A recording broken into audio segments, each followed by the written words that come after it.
Chapter 855. The intercontinental airship had completed its turn. It was as if it had crashed into a cumulonimbus cloud. Plentiful water vapor and high-altitude astral winds intertwined, instantly blurring the portholes on both sides. Then a nearly parallel waterline was drawn above the airship. In the dark environment, the cloud was like a demon. It danced outside the porthole and was cut into pieces by the waterline. Yukawa Aishuk looked at the changes in the environment between light and dark. He was suddenly inspired. In his daze, he forgot about the severe discomfort in his body. At this moment, he seemed to see the aftermath of the collision between Luonan and a true god in the void. The collision was so intense that even the sealed cabin seemed to be leaking. Yes, it was the feeling of water vapor blowing on one's face. Yukawa Aishuk saw Kitano Suzuto subconsciously wipe his face. Kitano Suzuto's back was facing the direction of the airship. The Pope communicated with by Xinyan in the shadow of the tree nest. This was his evaluation of the sudden phenomenon. Nothing solid. You've locked onto it? No. The progression is so beautiful. This was the first time in Yukawa Aishuk's memory that the Pope had an emotional sigh. For a while, there was no response from within the tree nest until the airship shook again. The second wave, the third wave. The shaking of the airship was closely related to the structural changes in the depths of the cloud. Due to the distribution of computational pressure, the relevant information flowed and circulated in the shadow of the tree nest, peeling off layer by layer. Of course, some people knew less and some people knew more. Yukawa Aishuk could see it relatively clearly. He knew that the water vapor cloud was the product of the collision between Luonan and the true god. Luonan used the condensation ring as the basic interference core. It was destined to rely on an abundant water vapor environment. The true god carried out a strong suppression.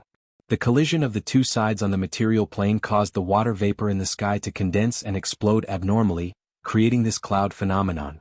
Because of this, the cool feeling of the water vapor was able to penetrate the obstruction of the airship's outer shell and directly affect the people's bodies and minds. It's mixed with fragments from the collapse of the void. If the intensity is increased, this airship will be cut to pieces. But then it will be completely at the extraordinary level. Yukawa Aishuk's thoughts seemed to have left his identity as a passenger and jumped out of his own dimension. With incredible focus, he observed and evaluated the increasingly intense battle. Luonan and the true god were currently locked in front of the airship, in contrast to the aimless pursuit of Luonan. Because of this, the scale of the cumulonimbus cloud that the airship crashed into continued to expand. The airship's strategy was to increase its altitude in an attempt to avoid danger, but the effect was really suspicious. Dark clouds continued to surge in the surroundings.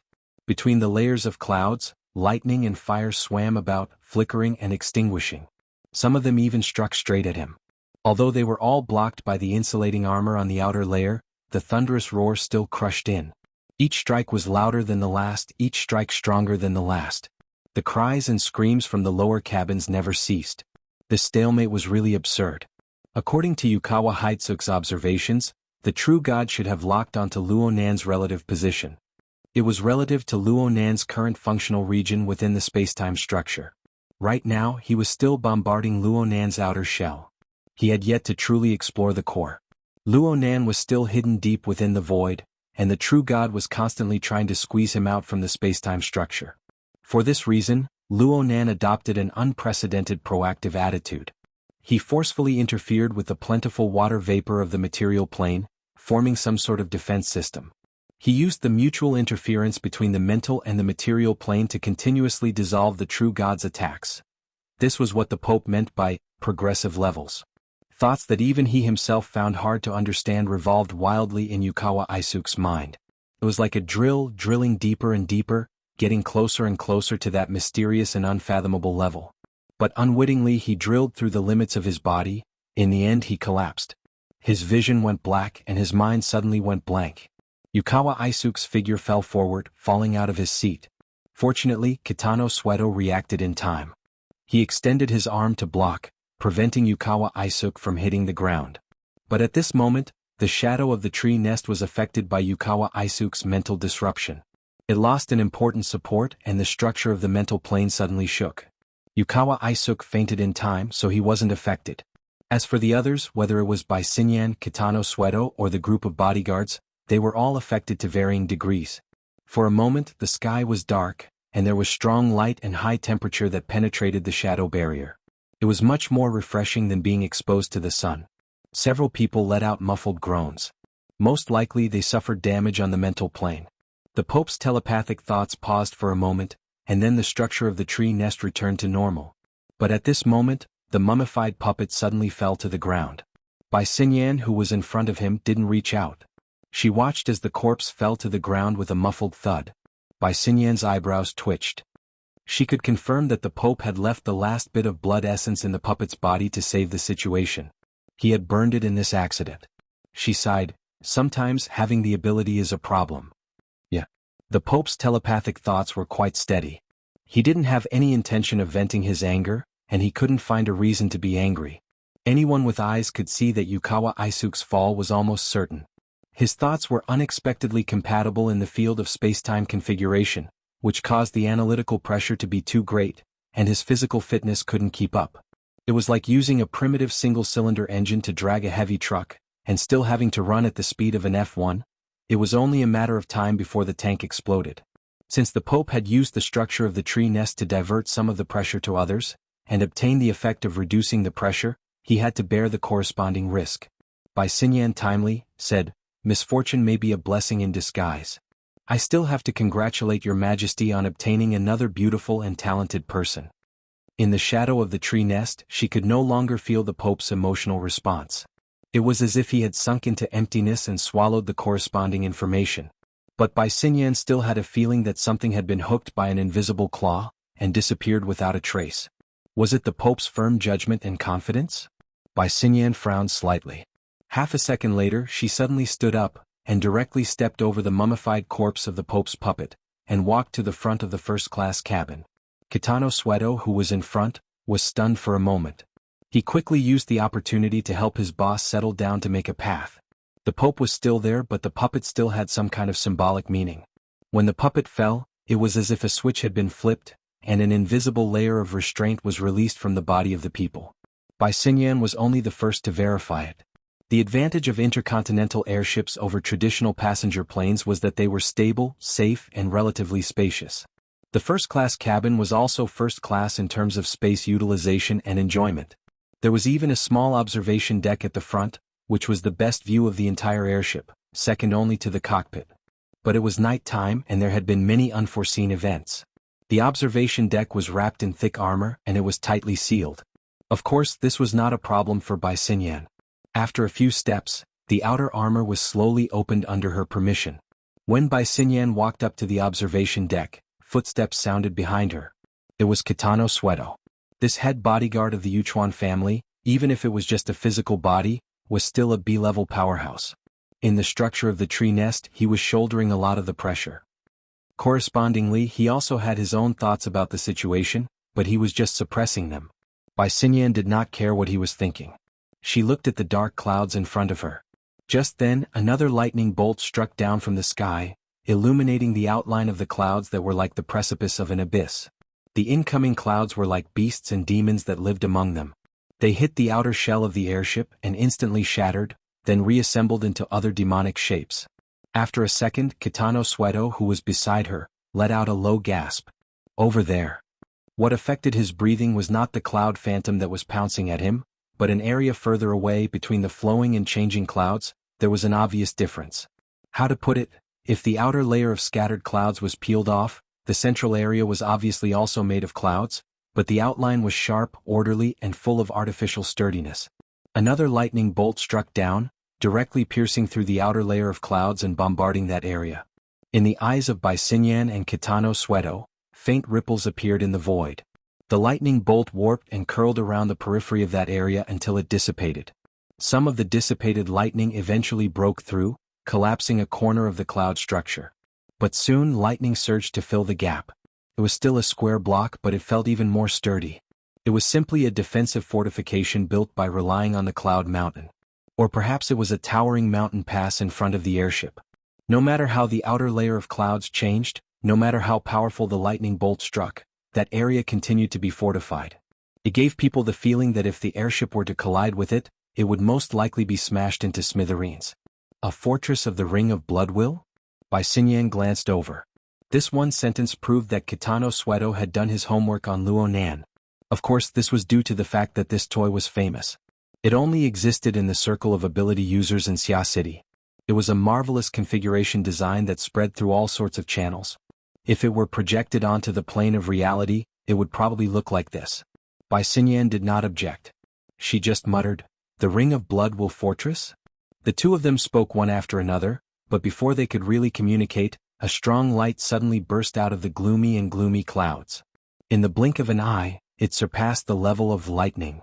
The light was as dazzling as the sun, but it did not follow the trajectory of the sky at all. Instead, it fell straight towards the pass, ahead. At this moment, the cumulonimbus clouds with abundant water vapor seemed to have been ignited. Chapter 856. Under the strong light, Bai Xinyan and Kitano Sweato squinted their eyes. The cloudy void in front of them had turned into a giant steamer. Everything was blurred and distorted in the steam, including the pass in front of them. However, the pass area was somewhat out of place with the overall environment. It had a certain degree of resistance, so when the falling sun wheel smashed down, there was a slight deflection. Distortion against distortion. Time and space were stagnant for a while. The momentum of the impact slowed down, and the scene in front of them became more and more blurry. Illusion? Real world? Kitano Sweato was a typical physical type of person. As long as any supernatural situation did not really affect him, he would be suspicious. He still did not hear Bai Xinyan's answer. As for the Pope, the moment Kitano Sweato's mind hooked with the madam, he suddenly felt dizzy. His feet seemed to have lost their support and he felt a strong sense of falling. As a physical type of person, maintaining balance was a natural ability. Kitano Sweato subconsciously exerted strength in his waist and abdomen, but the feedback from his body told him that he was still standing there, very straight and stable. What was really out of balance and falling was his soul. A blinding light shone in. This time, it was hard to tell whether it was from the real world or the spiritual stimulation. It intertwined with the shadow structure of the tree nest, forming a sacrificial furnace that ignited all the soul power involved. At this moment, the tree nest structure extracted the soul power of Kitano Sweato and the others, and used it for other purposes. It was most likely to coordinate with the attack of the falling sun wheel. This was not surprising at all. Kitano Sweato was not a fledgling. The Pope used the tree nest to include all of them in the spiritual structure, so there must be a deeper consideration. Compared to the usual actions of the Amaterasu cult, what they did today was considered a relatively peaceful one. After all, he was a level B physical type. Although his soul power was not his forte, his foundation was solid and he was full of vitality. This wave of absorption would not cause serious damage. At the moment he was only short of breath and dizzy, but his mind was still clear. While he was checking his own condition, the violent vibration transmitted from the void in front of him ran over the tempered glass of the viewing platform and pressed on his chest. The vibration was transmitted from his chest to his brain, so much so that his lips and teeth were numb. He instinctively raised his head, but his vision was dark. It had nothing to do with the blood supply to the head. Instead, in the distant burning cloud, the falling sun happened to have an extremely obvious contraction, and its light was clearly dimming. As the light and darkness changed, the distortion of the void increased dramatically. Kitano Sujito could no longer see anything with his naked eyes. All he could see was the accumulation of complex colors. However, between the real thing and the illusion, there was a vague network that extended in the vast space. Kitano Sutoto captured the most intuitive outline. It was like a towering tree with branches on top and roots on the bottom. Half of it was visible, and the other half penetrated into the endless void. It also directly interfered with the structure of time and space. The sun wheel, that ruled over the changes in brightness and darkness in the sky, was also inextricably linked to the outline of the veins. Great divine treasure of the Fusang divine tree. Any ability user in Ban City could guess this answer based on their instincts. But what was special about Hoshino Sujito was that his spirit and perception could follow the veins of the roots in the void and explore into a level that was unimaginable in the past, allowing him to see the most intuitive details. Am I also talented in the structure of time and space? As the absurd thought popped up in his head, Hoshino Sujito also saw the brilliant sun wheel held up by the branches of the giant tree, like a tomahawk in the hands of a giant god. After the first attack failed, it slightly retracted and then smashed down again. Crack. The pure explosion on the spiritual level crushed Hoshino Sutoto's mind. His mind was tightly bound to the extraordinary image of the sun wheel and the giant tree. When it collided with the pass in the clouds, he felt most of the details inside and also had to bear the surging impact from every detail. With a muffled groan, Hoshino Sutodo's brain felt like it was forcibly split open and filled with hot magma. The pain was far greater than the damage from having his soul power sucked away. Even with his strong physique, he couldn't resist it. He staggered back a few steps until he hit the door frame at the entrance of the observation deck. His legs were so weak that he couldn't support his body, and he slowly fell to the ground. The self-protection mechanism was finally activated. The sun wheel and the giant tree all turned into meaningless smoke. Even the corresponding memories were blurred. He just followed the inertia in front of him. He opened his eyes wide and watched the distortion around the pass in the clouds, pushed to the extreme, and the abnormal contraction of the sun wheel, also pressed to the extreme. When things reached an extreme, they would move in the opposite direction. In just a thousandth of a second, an unprecedented strong light burst out. Hoshino Sutodo closed his eyes, but the strong light still penetrated his eyelids and reflected a translucent blood-red color. 2 seconds later, the strong light faded and Hoshino Sutodo dared to open his eyes. Even after the most dazzling wave of light had passed, half of the sky was still as bright as day. You mean, there is no point in delving into this? Look, the fortification is being restored. In fact, we are shuttling through its huge and precise construction site. Every water molecule we have come into contact with could be the building material for the next construction. Even though Hoshino Sutodo's spirit was extremely dispirited, he still subconsciously turned his gaze to look through the viewing platform. He looked at the gradually darkening sky and the scattered clouds. In fact, he couldn't see anything special about it. It was probably because of his first impression. He felt that the flying cotton-like objects around the airship were suffused with a faint spiritual light. There were faintly discernible trajectories that interweaved to form the outline of a grand building. At this time, Bai Xinyan asked, "What do we do next?" "We don't do anything. That attack just now practically mobilized all the power that can be mobilized at this distance. Since we weren't able to make the final decision, we won't be able to do anything to him for a while." Bai Xinyan and Hoshino Sutodo didn't know how to respond. If the Pope's words were to spread, Luonan's evaluation in the inner world would probably soar by several levels. Oh, it seemed like there was no one who could rise by several levels? After a few seconds, Bai Xinyan said, "Your Majesty exerted force just to reach this conclusion?" It sounded like sarcasm at first, but in reality, it was very formal. The Pope's response was very calm. "I just feel that there is no need to hold an educational competition. Young people are so pure. They are researching this battle on the spot. They have probably forgotten their original goal. Do they want to be high profile? Or do they want to be low-key? What's important is that Chenju has been led into a rhythm by him. She has forgotten today's goal. Fortunately, I still remember. Your Majesty's goal is to find that interferer of Ban City? You suspect that it is Luonan?"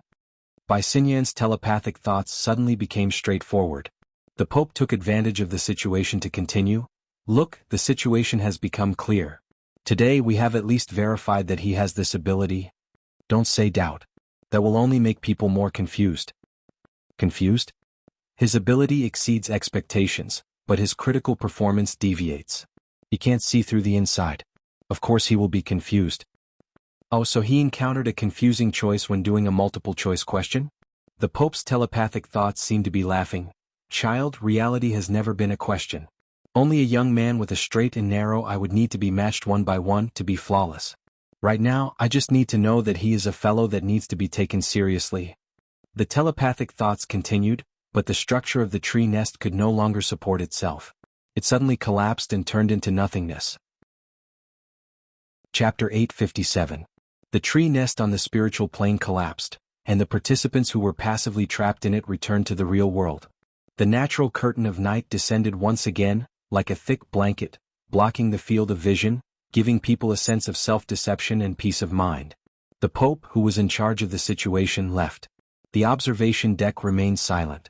Kitano Sukido and Bai Xinyan had their own thoughts, until the swarm of signals and communication devices connected, filling the space with ringing and vibrations. Kitano Sukido coughed again and raised his wrist. There was a list of communication requests from the Tamagawa family and their surrounding social circles. However, in the past half an hour, the first-class cabin had been an isolated island of information. There was almost no communication going in or out. On the other hand, the other areas of the airship maintained contact with the outside world. So this was not a signal interruption, but it was 100 times more terrifying. Because this was due to some kind of tacit understanding, and also due to some kind of silent majesty. The source was naturally the Amaterasu cult. There was no more obvious fact than this. The Amaterasu cult was the master of Osaka City, the undisputed ruler of traditional political and military forces like the Tankawa family.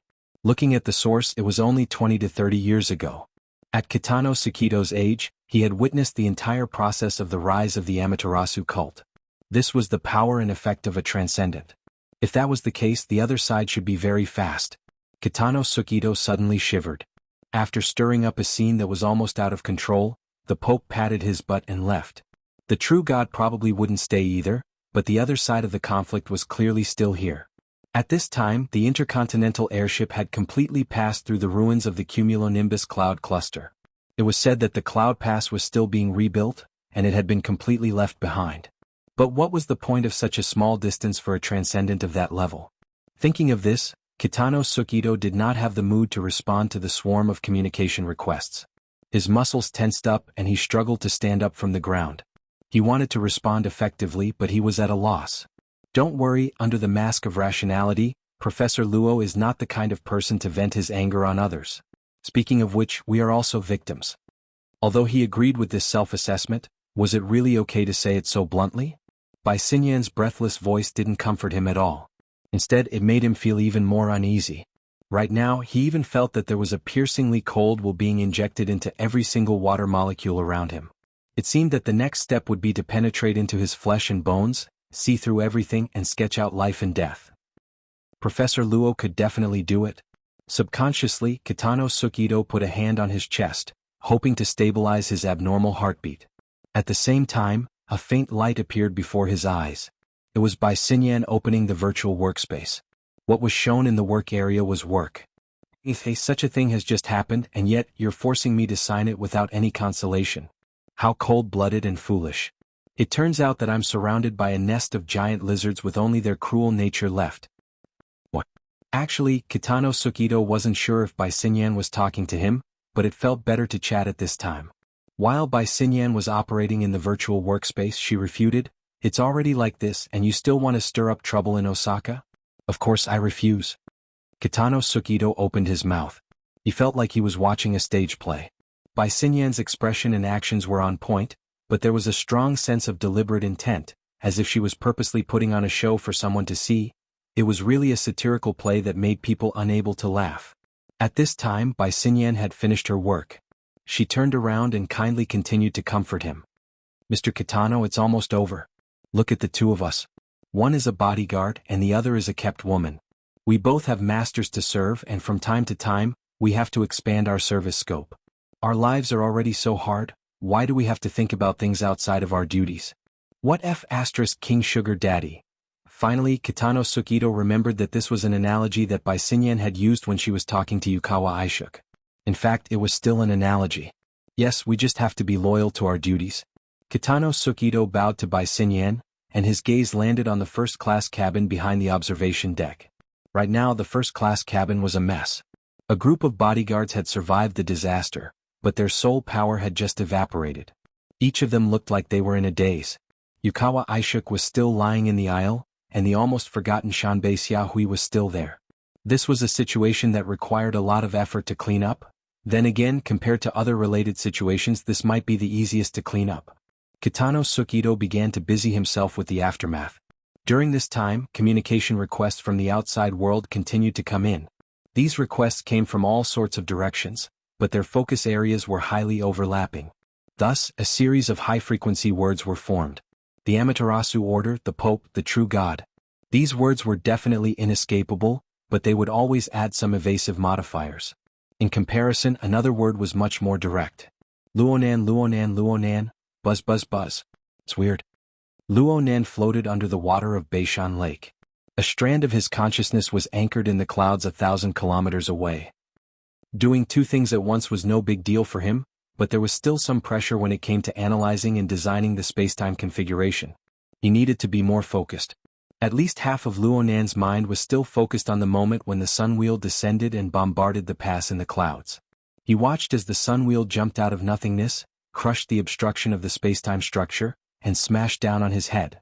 It was just like in a war game, when an exploding fireball was about to hit the player, and then the game was over. Strictly speaking, the game had already been reread once. Luonan's game character, the spacetime bubble he controlled, had already collapsed. It was like this for a moment.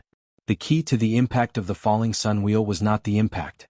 The fatal killing move originated from the instantaneous explosive distortion of the surrounding void environment. The spacetime structure was illusory yet thick, empty yet tenacious. But it could still deform in the end, especially when the power of an extraordinary detonated the turbulent tsunami of the abyssal region. Then it interfered with the material plane and focused on the instantaneous explosion. The powerful distortion had already touched upon the plane of laws. It squeezed out all the redundancy in the spacetime structure. Luonan couldn't even muster the thought of resisting. He could determine that if he forcefully digested the instantaneous explosive power, the spacetime bubble would certainly not be able to withstand it. The pressure would inevitably return to his body. The sandwich domain was fine, but the exoskeleton frame was already damaged. It would most likely not be able to withstand the pressure.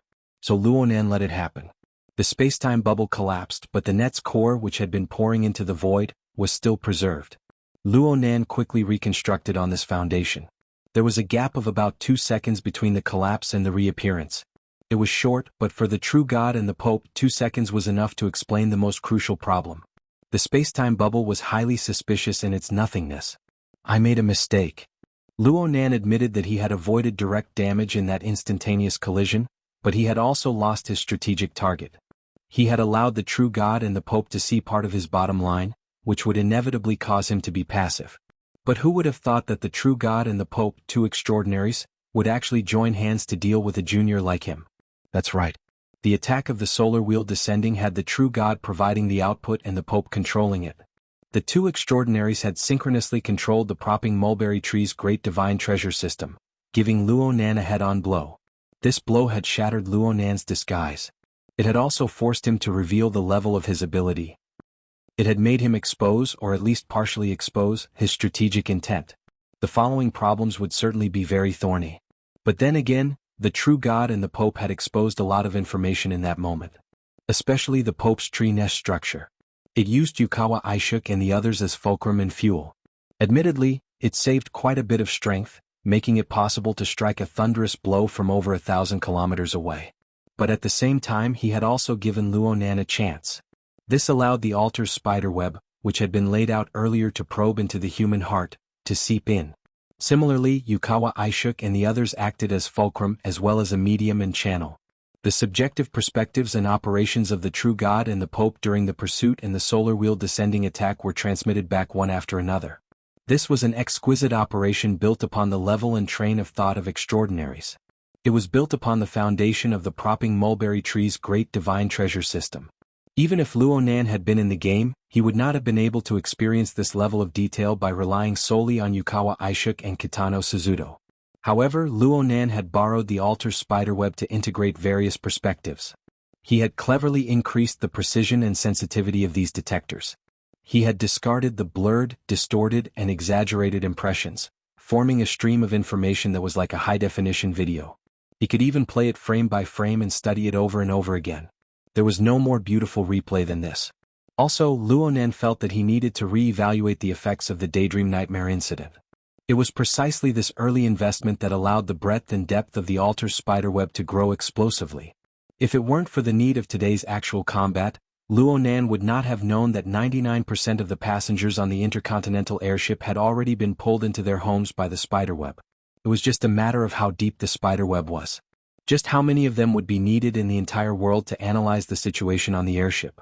As the spiderweb was spread out, the Wraith sign clearly became more and more accustomed to this world. In the past, the human-faced arachnid was fine when it was in the abyss region of the polar domain. But once it sunk into the material plane and probed into the sea of consciousness, it was absolutely impossible to hide from extraordinaries. Some keen psychic ability users were able to sense it. But now, the altar's spiderweb was universally connected. It had practically become a part of the hearts of the entire world. Its concealment ability had become inconceivable. It who didn't have a dark corner where the web had gathered dust. It was just a bit noisy. Chapter 858. By Xinyan, you scheming b*tc. You've gone too far. The long-awaited instructions came back, and Captain Jimmy's mentality completely collapsed. He roared as he kicked the chair in front of him, and his arm almost hit the nose of the SEA's Minister Dian. His entire body had turned into a terrifying storm. It was the team's deputy Monroe who was sweating profusely as he tried his best to calm him down. "Boss, calm down. Calm down." Captain Jimmy continued to roar back, "Calm down, dog*t. Dog*t process. Every step in here is a piece of garbage pasted with dog*t. Then what about you, the initiator?" That sentence could not be said no matter what. Monroe could only stretch out his arms and make a pressing motion, using all his expression and body language to persuade his boss, who was on the verge of losing his mind. "This is a critical time, Jimmy. Think about the airship over 1,000 kilometers away. Think about that state. That state of being raised by ab*tc. That Blackheart Salt is doing this on purpose. This is a shady deal between her and the Blood Flame Order. She's seizing every opportunity possible." Being stared at by Captain Jimmy's charcoal-like eyes, Monroe's mind was momentarily taken away.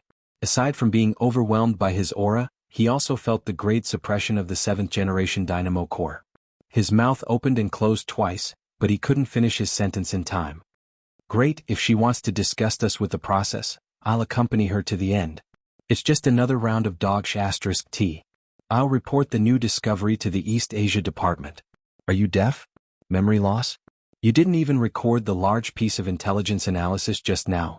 If you want me to collect your salary on your behalf, I'll break your spine as a thank you gift." Captain Jimmy's roar could practically tear open the roof of the warehouse. The poor intelligence officer was suddenly targeted. He didn't even dare to raise his head as he began to work with a sullen face. The intelligence officer's memory was actually far better than that of an ordinary person, and his writing skills were also pretty good. He quickly converted Captain Jimmy's forcefully twisted logical analysis into a rigorous and meticulous document form.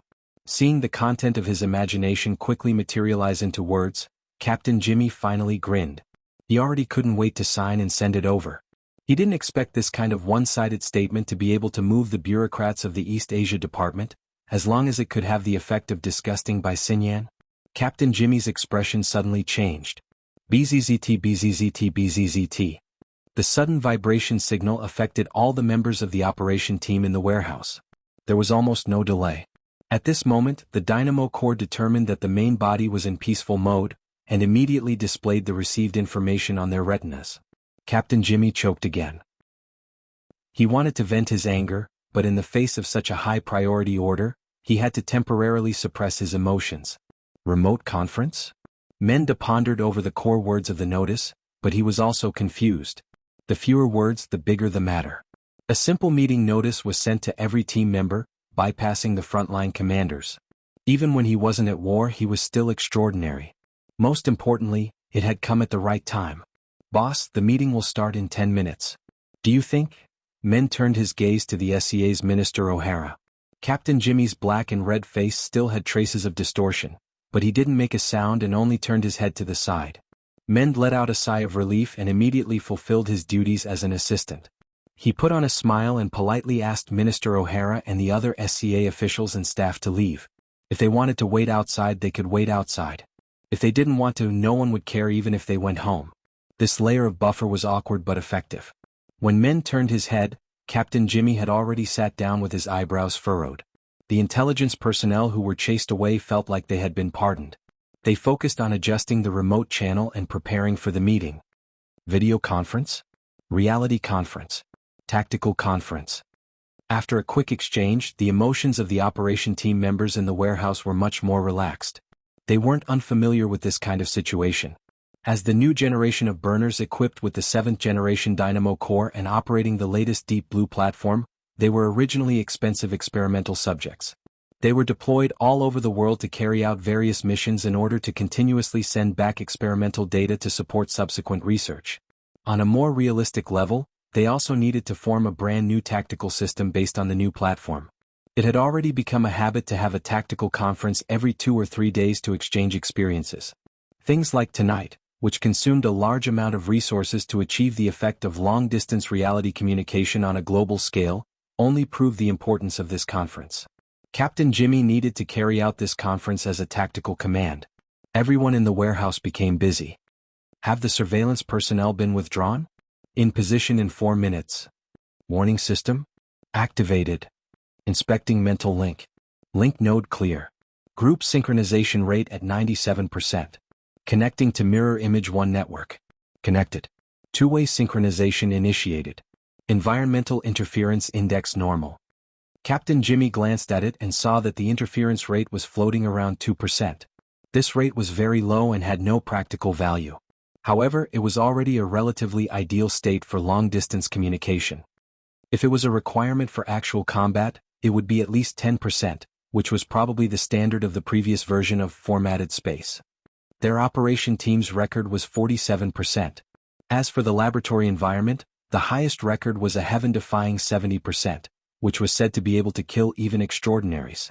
Frankly speaking, up until now, Captain Jimmy wasn't particularly proficient in this kind of combat style.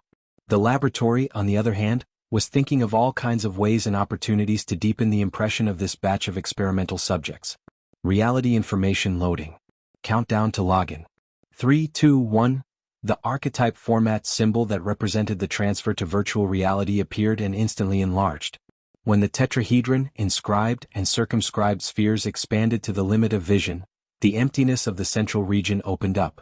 The astral winds and clouds in the sky wrapped in the boundless dark curtain of night and rushed towards them.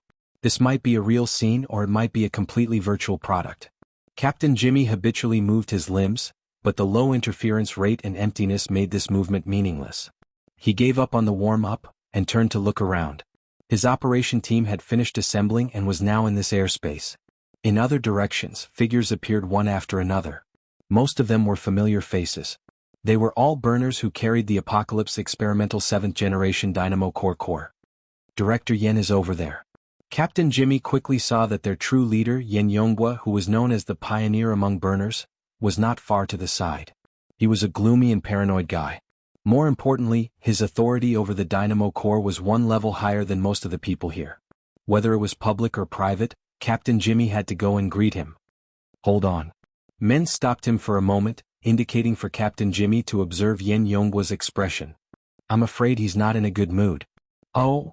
Virtual reality allowed everyone's external appearance and expression to obtain a high degree of restoration. It could be seen that Yen Yonghua's bad mood was already visible on his face.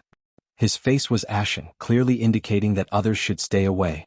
Captain Jimmy was also in a state of violent rage a few minutes ago, but when he saw Yen Yonghua's expression, he suddenly felt that it was better to calm down a bit.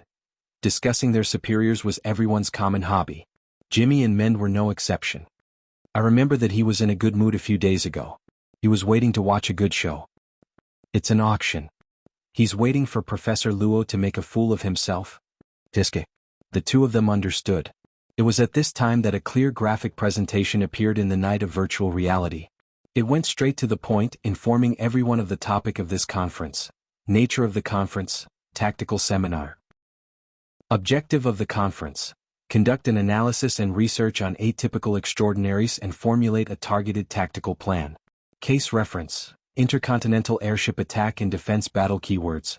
Luo Nan, True God, Pope of 100 Collections, configuration. The night sky slightly rippled and in the next second, an airship appeared in the clouds below. The airship indicator light attracted the gazes of most of the participants. Buzzing sounds of discussion arose. Since this was a tactical seminar, the public channels were all open. The participants who entered virtual reality could use voice, text, images, and even telepathically to communicate with each other. Everyone's information network was quite well informed. They were all very sensitive to the focus of the event. While they really are up to date. The real scene is transcoded. It's not a simulation. Is this first-hand information? Where did it come from? Look at this perspective. It's a mosaic of satellite images. How many satellites did they call over? Then what do you think of this close-up view? The emotions and curiosity of the participants were quickly squeezed out by the fast-paced, high-intensity conference. In reality, the vast majority of meaningless exchanges were suppressed to the point where they disappeared without a trace by the time the demonstration advanced to the stage of the chase between the True God and Luo Nan. And when the grand scene of the sunwheel descending and the cloud pass shattering arrived, everyone was already dizzy from the dazzling scene and the enormous flow of information. Captain Jimmy was one of those who were dizzy. The entire process was played once in less than half an hour. The edited version was played at least 20 times, and the key joints were emphasized over and over 200 times. He was still dizzy even when he returned to the real world. His left eye was the sun, his right eye was lightning, and his brain was full of the cloud pass that was being assembled, burst apart, and then pieced back together. What the hell are they talking about? Yeah, most of it was just guessing. Men's effect of listening to the lecture wasn't much better than Captain Jimmy's. Of course there were explanations in the real scene demonstration. But there were configurations on the left, configurations on the right, and some spacetime structure in the middle. The storm of the gully region, coupled with the chaotic and complex structural analysis of the cloud pass, was completely directed in the direction of evaporating one's brain juice. Captain Jimmy was baffled. If one had to consider all these messy things during battle, how would one fight? Perhaps it was because of this that he was holed up in the operations team as a squad leader. But come to think of it, those who had a higher status and authority than him might not be any better off today. The information vibrated over. He glanced at it and felt a little dizzy again. F***CK. Those people from East Asia Institute. This is good. Men was baffled. What's wrong? They're using us to return a favor. The tactical example just now, the one that just came out, seems to have returned the favor and taken it from the Amaterasu cult. For this, we have to return the favor and temporarily help the Amaterasu cult. We're helping the Amaterasu cult in Band City? Can we afford to? That's what it means, high-level thugs? Captain Jimmy didn't mind at all. Rather than working for someone else, he was more interested in getting out of this boring old warehouse and actually doing something useful. Whether it was dealing with the vagrants or higher-level enemies. Mend, on the other hand, was thinking about something more practical. Who should we contact with the Amaterasu cult? This? East Asia Institute is a little too much. Captain Jimmy was stunned. He looked at the contents of the mission again. There was no explanation in this regard at all. This was more troublesome. He tried to find the East Asia Institute to clarify things. Just then he received an instant message. Captain Jimmy's expression changed immediately when he saw the message. Men glanced at it and saw the words, "By Xinyan." He snorted in his heart and instinctively thought of the worst. He looked at Captain Jimmy again. At this moment his expression was even worse than Yen Yong's. In the sky above Band City Airport, indicator lights and radio signals intertwined. After 4 to 5 hours of tossing and turning, the huge intercontinental airship returned to the airport. Sigh. On the airship that was about to land by Xinyan's side. Her slender fingers caressed her forehead, pretending to be weak. I told you that your soul power has evaporated and your mind is damaged. You need to rest. Why didn't you listen to me? Kitano Suzuto glanced at her. He had enough of her exaggerated acting skills. The one who didn't need to act to show that he was extremely worried was his boss. Yukawa Aishuk gripped the outer edge of the space capsule tightly. His entire body was tense and rooted to the spot. It was as if he was facing a life-and-death situation. In fact, in Yukawa Aishuk's eyes, the airship that was about to land at Band City Airport and himself on the airship were bait that was about to be thrown into the devil's mouth. In the future he would only be eroded by acid. It's all Luonan's fault. It's all Luonan's fault. Luonan. Chapter 859. Sister Yuan, it's true. I just went for a spin. The subsequent developments were completely unexpected. It's nothing. It's really nothing. My limbs are all gone. I didn't even spit out a mouthful of blood. The situation has been too chaotic recently. I need you to take care of the family, Sister Cat Eyes. You worship me? Then don't make fun of me in the group. I used a portion of the principles of the lamination interference technique in the battle, but it can't be considered a mature application. I will summarize the specifics of the situation, and then we will discuss it. Although Luonan had done many world-shaking things during the time he had been away from home, it was only during the previous half an hour that he had taken out his own name. It was during this half an hour that he needed to spend several dozen times the time to deal with the subsequent effects that followed. The Xia City branch was certainly in an uproar. Actually, the inner world was already in a storm not long after the incident. The information channels originating from the Amaterasu Order and Quantum Corporation had already spread the connection between Luonan and this matter. But at the time the situation was unclear. The battle situation was tense. No one dared to contact him for fear of disturbing Luonan's attention, giving the enemy an opportunity to take advantage of.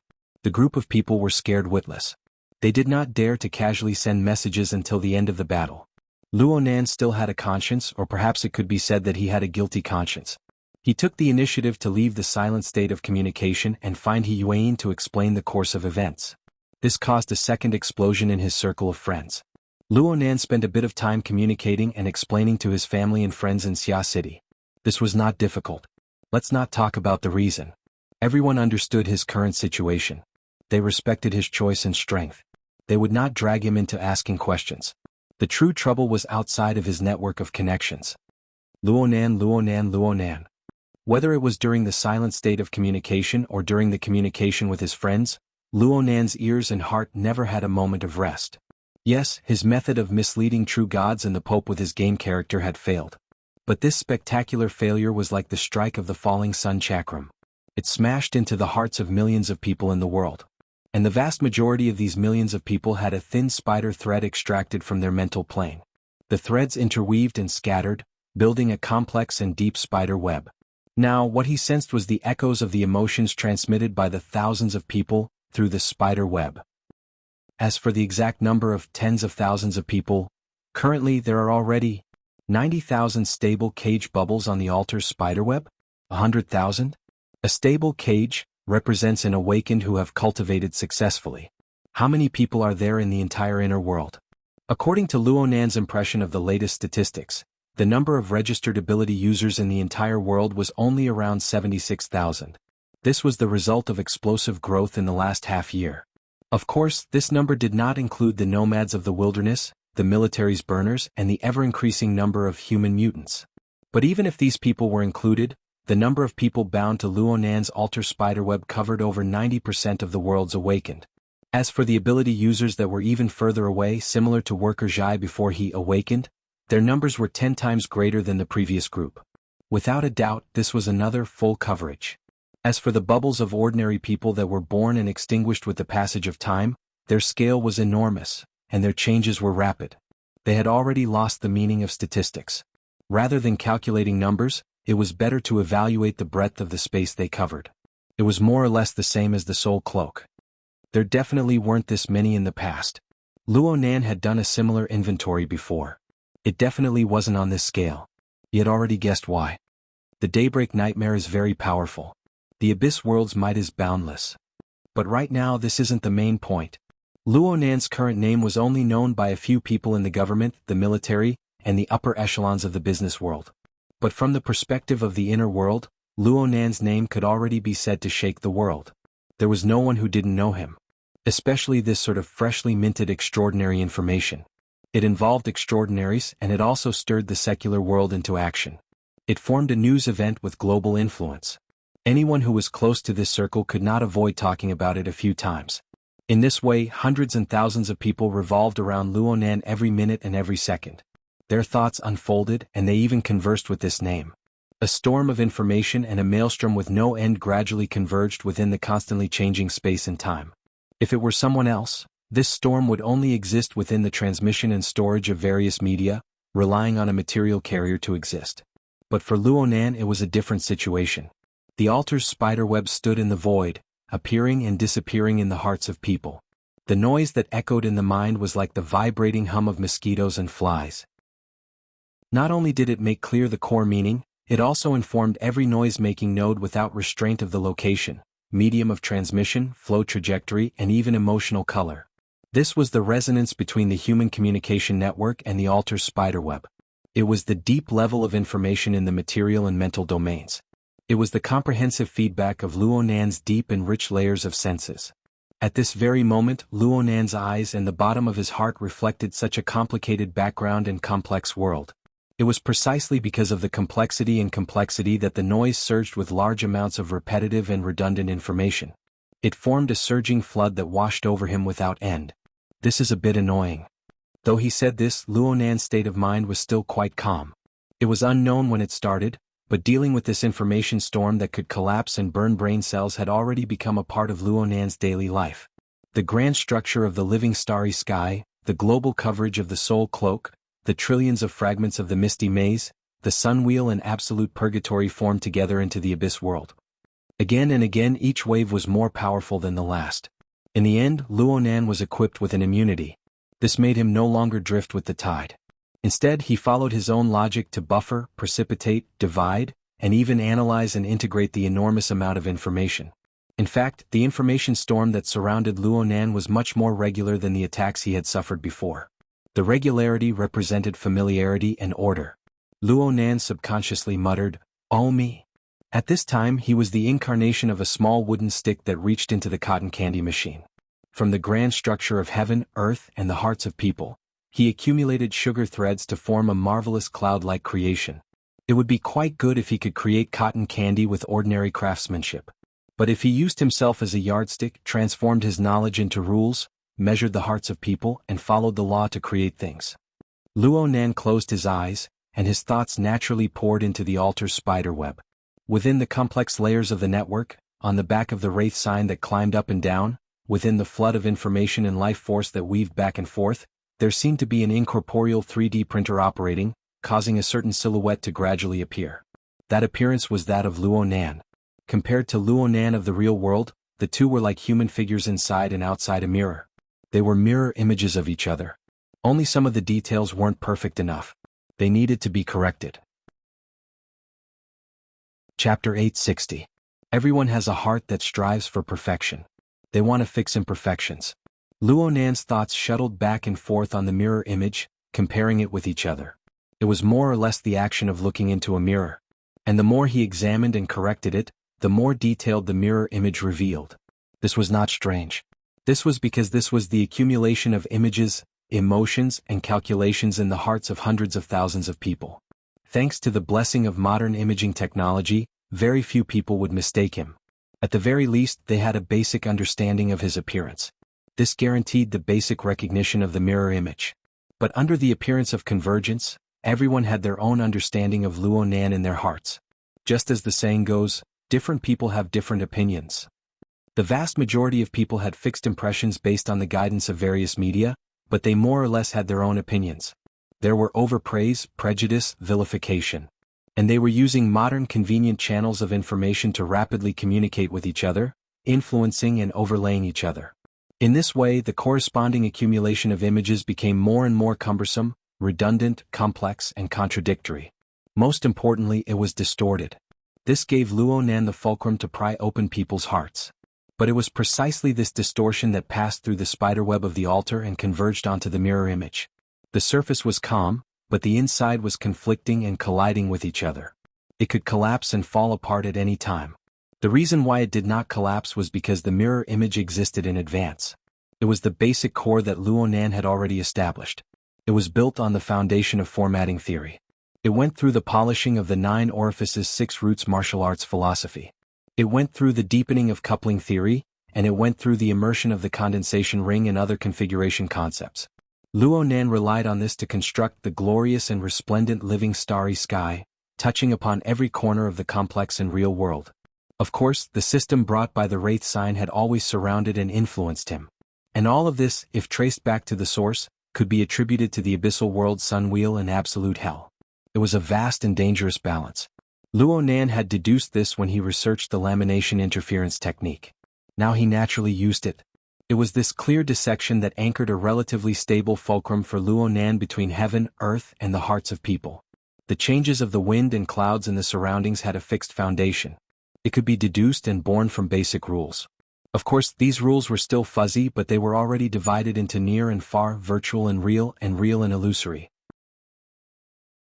Even in the complex overlapping space and time, in the distorted and chaotic bewilderment of the hearts, they could still firmly exist. And on this foundation, they dealt with the distorted image transmitted by the altar's spiderweb and deduced more essential things. Overall, this core might not be and the core might not be perfect, but its source was clear and the direction was correct. At this moment, it could be seen that the torrent of thoughts formed by hundreds of thousands of people was not entirely a burden. It was good to have those distortions, contradictions, and conflicts. Though some of the images of Luonan in people's hearts weren't realistic enough, they were proven to be achievable through deduction. They harvested some fantastic ideas.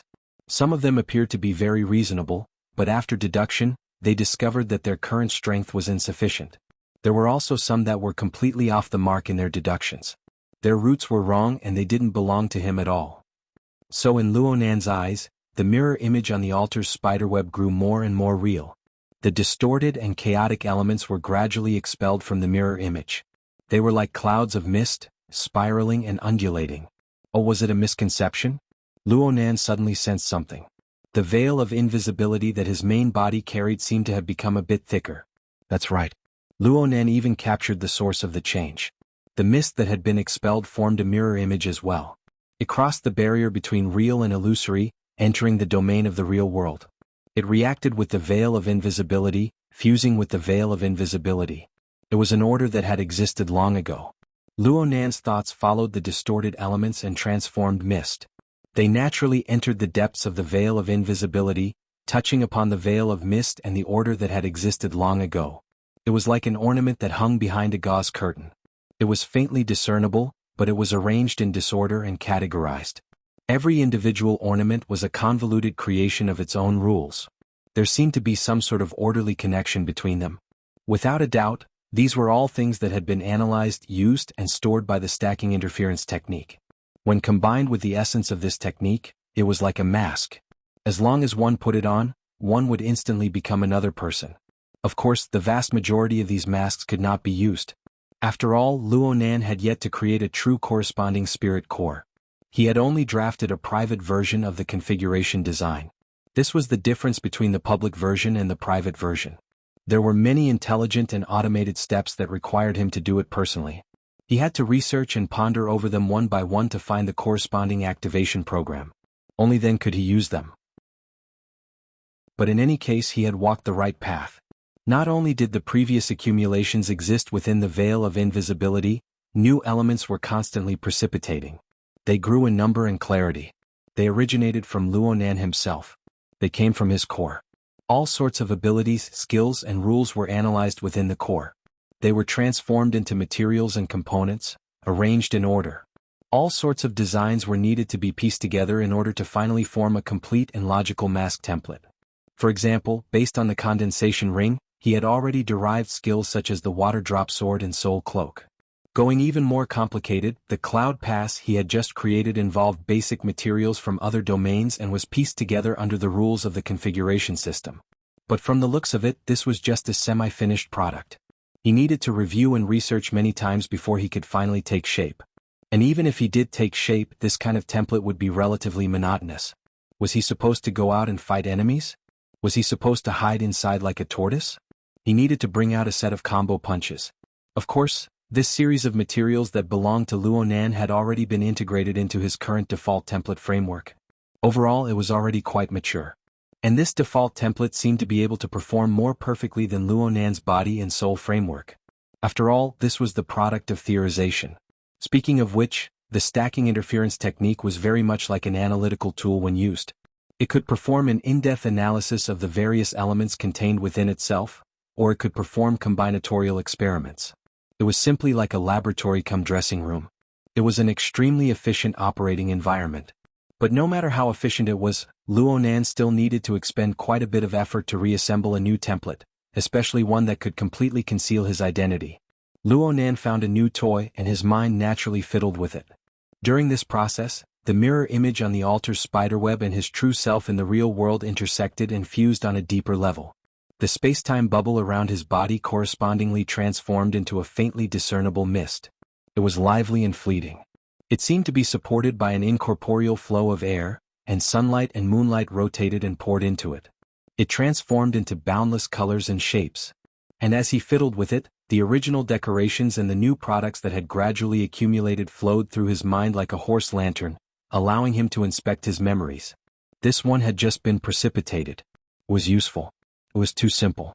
This one looked very reliable, but he couldn't find the right door to enter. And this one. Luonan's mind suddenly came into contact with something that was half old and half new. It was like a bizarre mountain range hidden by clouds and mist. There were grotesque rocks and jagged rocks that spiraled and stacked on top of each other.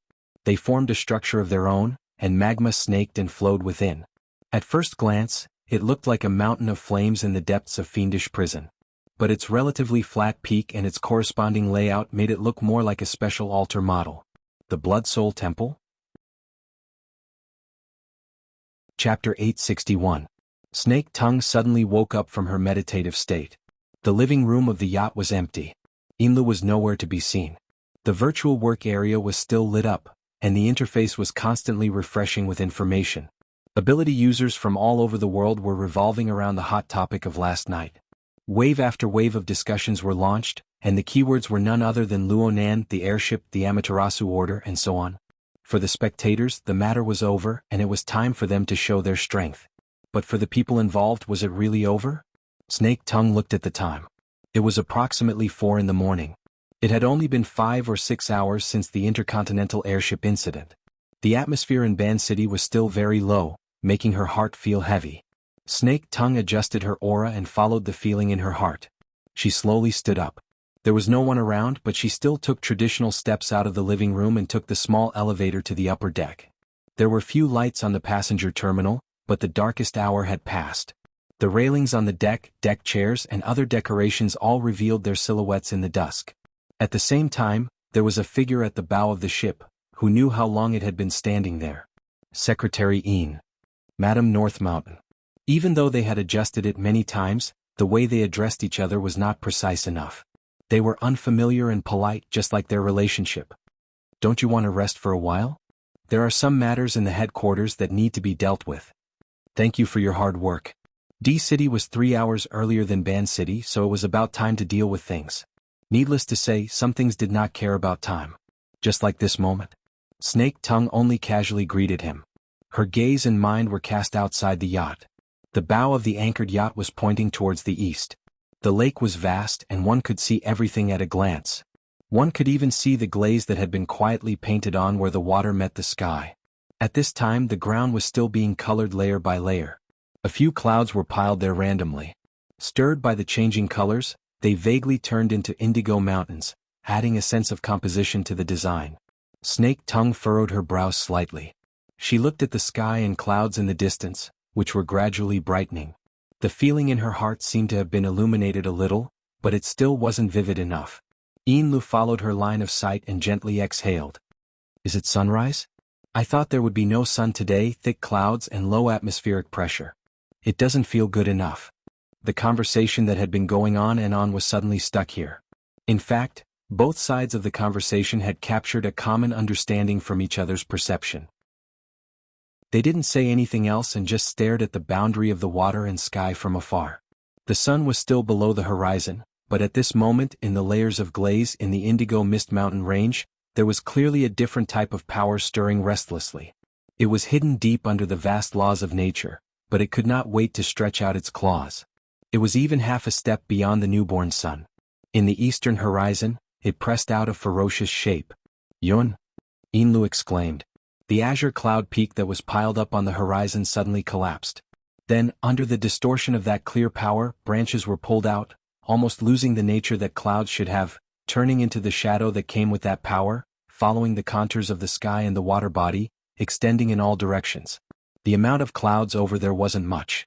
After a few stretches, they became so thin that they couldn't be seen.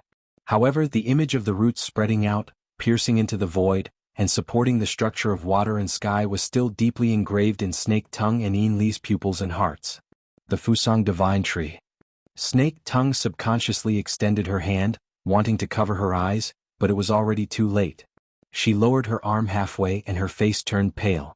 She had just looked directly at the operation of a high-level power and subconsciously analyzed it. It had caused quite a bit of a backlash for her. Who knew how many unlucky people were like her in the past few minutes in the entirety of Ban City? Een was much better off because she was already used to borrowing the power of the Blood Soul Temple of the Abyss District to observe high-level things. Although the Blood Soul Temple of the Abyss District seemed to have changed again. What method is this? Een Li's mind was suspended in the Abyss District, painstakingly distinguishing the deeper meaning behind the turbulent storm. Unfortunately, her level wasn't high enough. She became more and more confused as she watched. It's nothing more than a seal.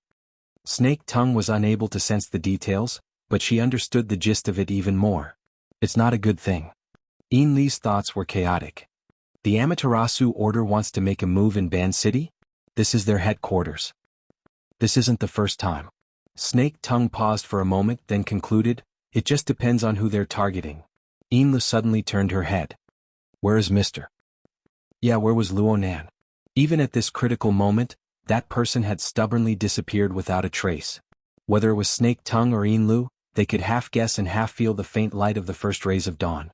They could feel the gradually extending and gradually permeating psychic pressure. There was still a bit of coolness in the northern mountain lake during the early hours of the morning. But as the faint light of dawn enveloped them, their bodies inexplicably felt a bit hot and dry. It stirred their energies, making them feel quite uncomfortable. This change was much more direct and sharp than the change in the clouds at the edge of the sky. Snake Tongue lowered her eyelids and tightened her mind. She whispered, don't expose yourself to the outside. Indeed. Yinlu gave one last glance at the light of the clouds at the edge of the sky. She turned around and walked back, but she hadn't taken 2 steps when she sensed something at the same time as Snake Tongue. In the blink of an eye, the two saw a small flying machine suddenly soar into the sky from the warehouse at the dock. It didn't obey the traffic rules of the peaceful trade market. It flew straight into the clouds and soon disappeared from their line of sight. Yinlu and Snake Tongue glanced at each other. They both furrowed their brows. In this kind of situation, as long as one was an ability user, they would have to make some sort of reaction. However, most of them would be like Yinlu and Snake Tongue. They would be muddle-headed and make guesses. Captain Jimmy's reaction was too obvious. This wasn't strange. After all, they were backed by Quantum Corporation and even the government and military. On the other hand, over at the inner world, the two hurriedly returned to the living room on the lower deck. It was quite strange. As they entered the shadowy area of the cabin, the discomfort brought about by the disturbance of energy naturally calmed down. The effects were immediate. They just didn't know if this was a temporary phenomenon. The projection work area was still flickering at this time. The interface where Luonan and the Amaterasu orders spammed before finally had some other elements mixed in. Band City, Fantasy Clouds?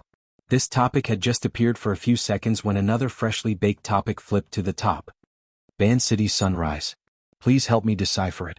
Vitality is restless? I nearly went berserk just now. The coordinates are the Xichen district of Band City. The Divine Tree's Kingdom of Heaven descends. Since the topics discussed in the forum were closely related to Band City, the words that followed easily swept away a large amount of attention from the world. Yinlu opened a few posts and similar topics became very influential. She used the waterfall mode of intelligent categorization to automatically select keywords. She scrolled for over half an hour, but the more she scrolled, the more she scrolled. However, the majority of the posts were pictures, descriptions, conjectures, and the like. Aside from pointing the spearhead at the Amaterasu order, there wasn't anything useful. Yinlu's brows furrowed. She wanted to go to a more professional circle to take a look. Just as she left the post page, she saw a new post that was highlighted, pinned to the top, and other effects. It forcefully appeared in the very center of the work area.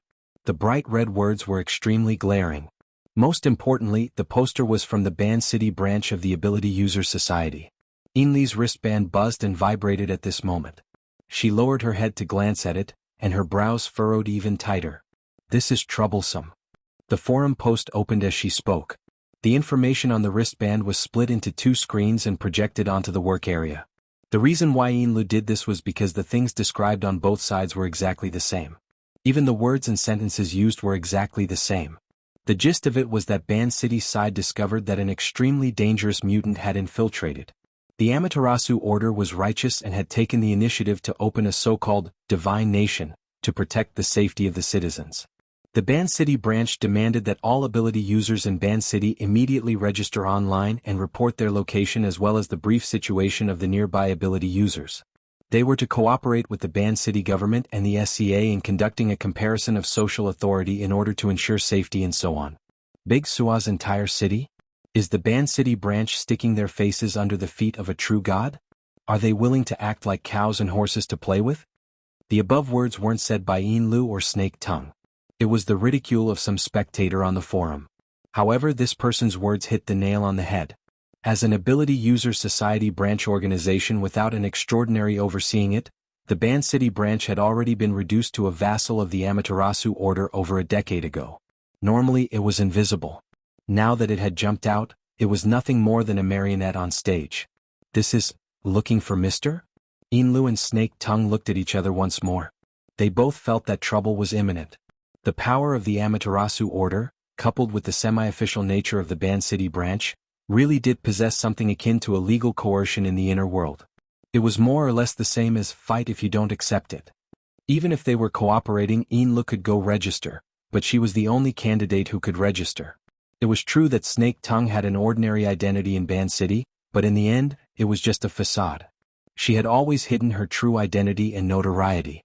Not to mention Luo Nan, who had made his debut under the name of Mr. Mo. However, there was no such person as Mr. Mo in this world. Even though Yinlu had left some arrangements in D City over the past 2 days, it was enough to deal with normal situations. The people on the ship gathered together and corroborated each other. The logical clues were chaotic. To sum it up, suspects. However, wasn't this a bit of a roundabout way too big?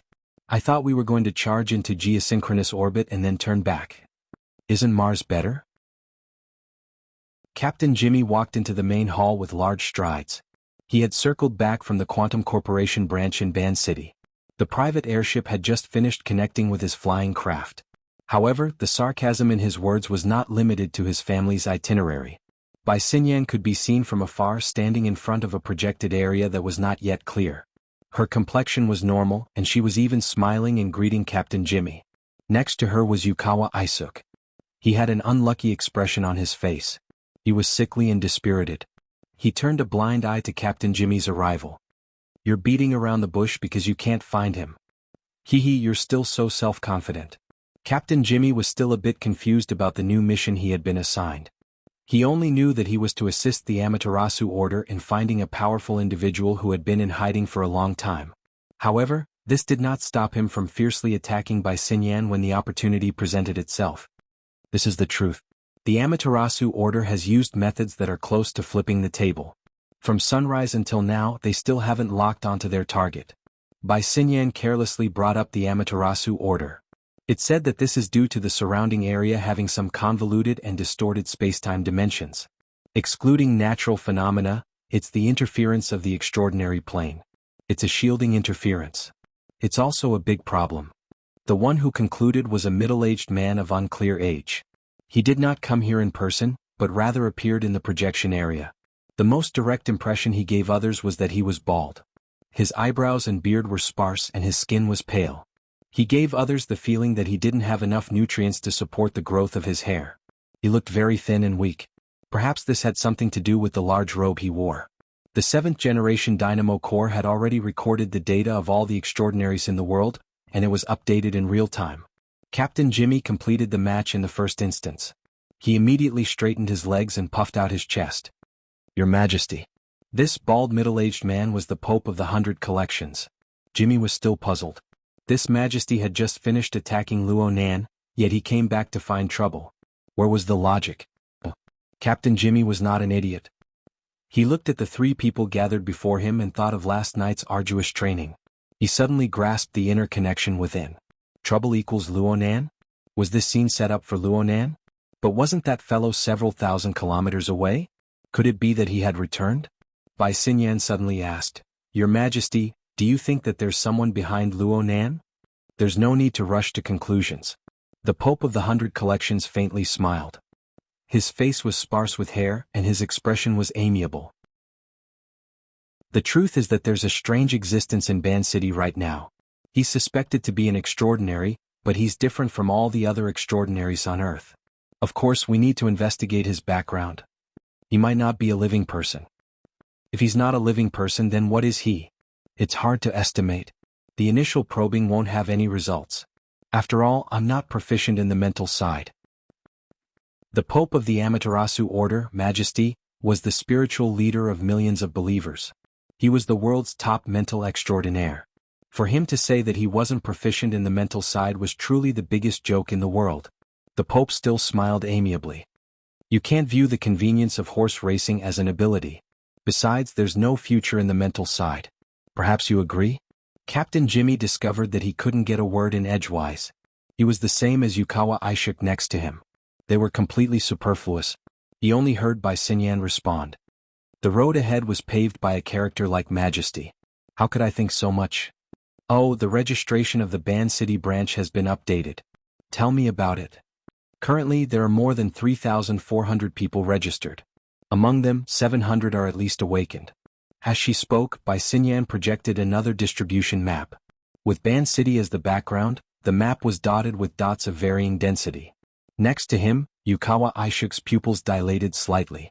He secretly compared the image with the information he had. He felt that this included almost all the secret orders and supernatural organizations in Osaka. Even if it wasn't 100% accurate, it was close to 80% accurate. Not enough, the Pope said simply. The time limit isn't up yet. This is a problem of attitude. I will convey Majesty's opinion. Bai Xinyan shrugged. Next, Majesty, please arrange for your subordinates to communicate with the various orders and organizations in Ban City.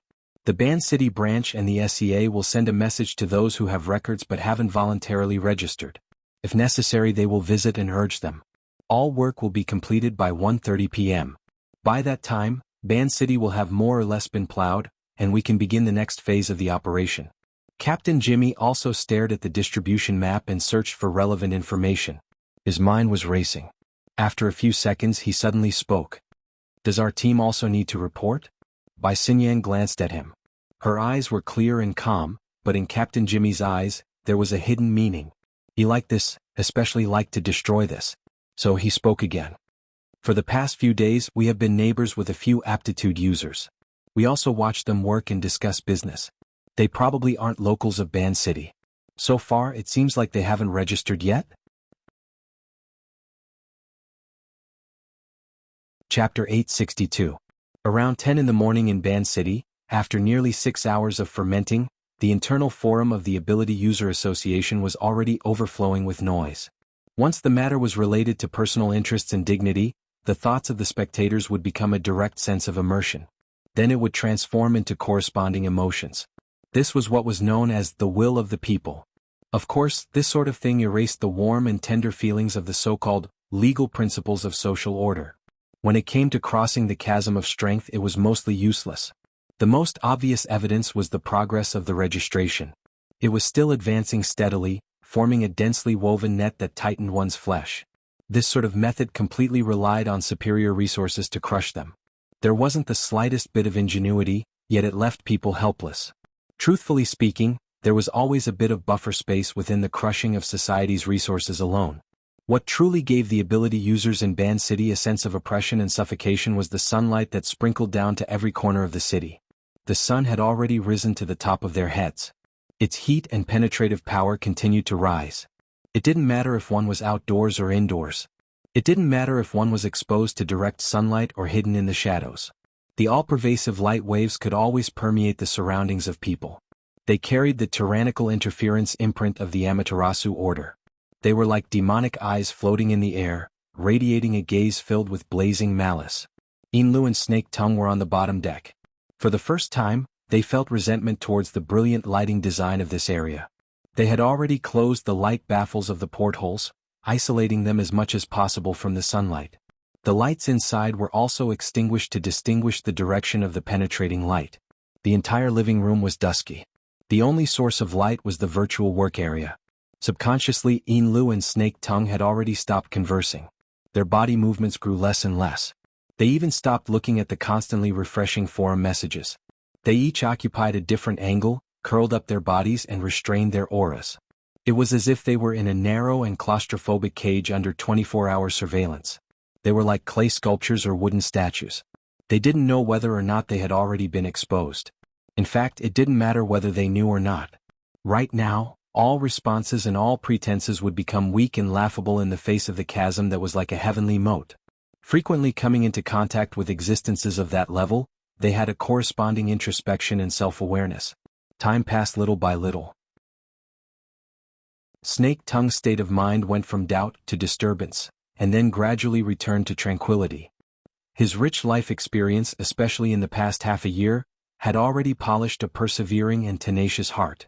She temporarily couldn't understand life and death, but as long as she could survive, no matter how difficult the situation was, it didn't seem to be more torturous than the previous 200 days. When one's heart calmed down, one's senses would naturally arise. The feeling did not originate from the stimulation of the sky barrier, but from the spiritual level. It was almost a natural disturbance like air currents and water waves. They had existed since a long time ago, but they were too common, causing people to unconsciously overlook them. Snake Tongue even felt that this wasn't an external stimulus, but rather a subtle and mysterious connection. At this moment, all external activities were immersed in a high-risk environment, and she was under multiple constraints and restrictions. Moreover, it was not a good time to meditate and cultivate, so her attention was naturally drawn by this subtle connection. Furthermore, she also discovered that the other end of the connection, or rather a key node, was right beside her. It was Yin Lu who had also entered a state of silence. This was the so-called subtle mystery. Once the mind was biased, the connection between the two would naturally be strengthened. On the other side, the eyelids of Yin Lu, who had her eyes closed in contemplation, twitched. She opened her eyes to a slit, and her pupils turned slightly to make contact with Snake Tongue's gaze. This allowed her to further confirm that the connection really did exist, and it was extremely sharp. Was this a type of mutual telepathy? It was more or less related to Luonan. When was it established? What was the point of safety in the current situation? The thoughts in Snake Tongue's mind couldn't help but grow, but she soon came to a realization. There was no meaning in thinking about these things because she most likely wouldn't obtain an immediate answer. It was clear that although Yin Lu sensed it, she was in a state of astonishment. Just as both sides were probing, contacting, and researching, a telepathic thought suddenly interjected. It was unfamiliar beyond their imaginations, but it had the flavor of familiarity. It was like a drunken stupor and relaxation. A new person has entered the boss's territory. What's the situation right now? The sudden insertion of his will instantly picked up the obscure form and caused the power behind this layer of subtle connection to expand with a hum.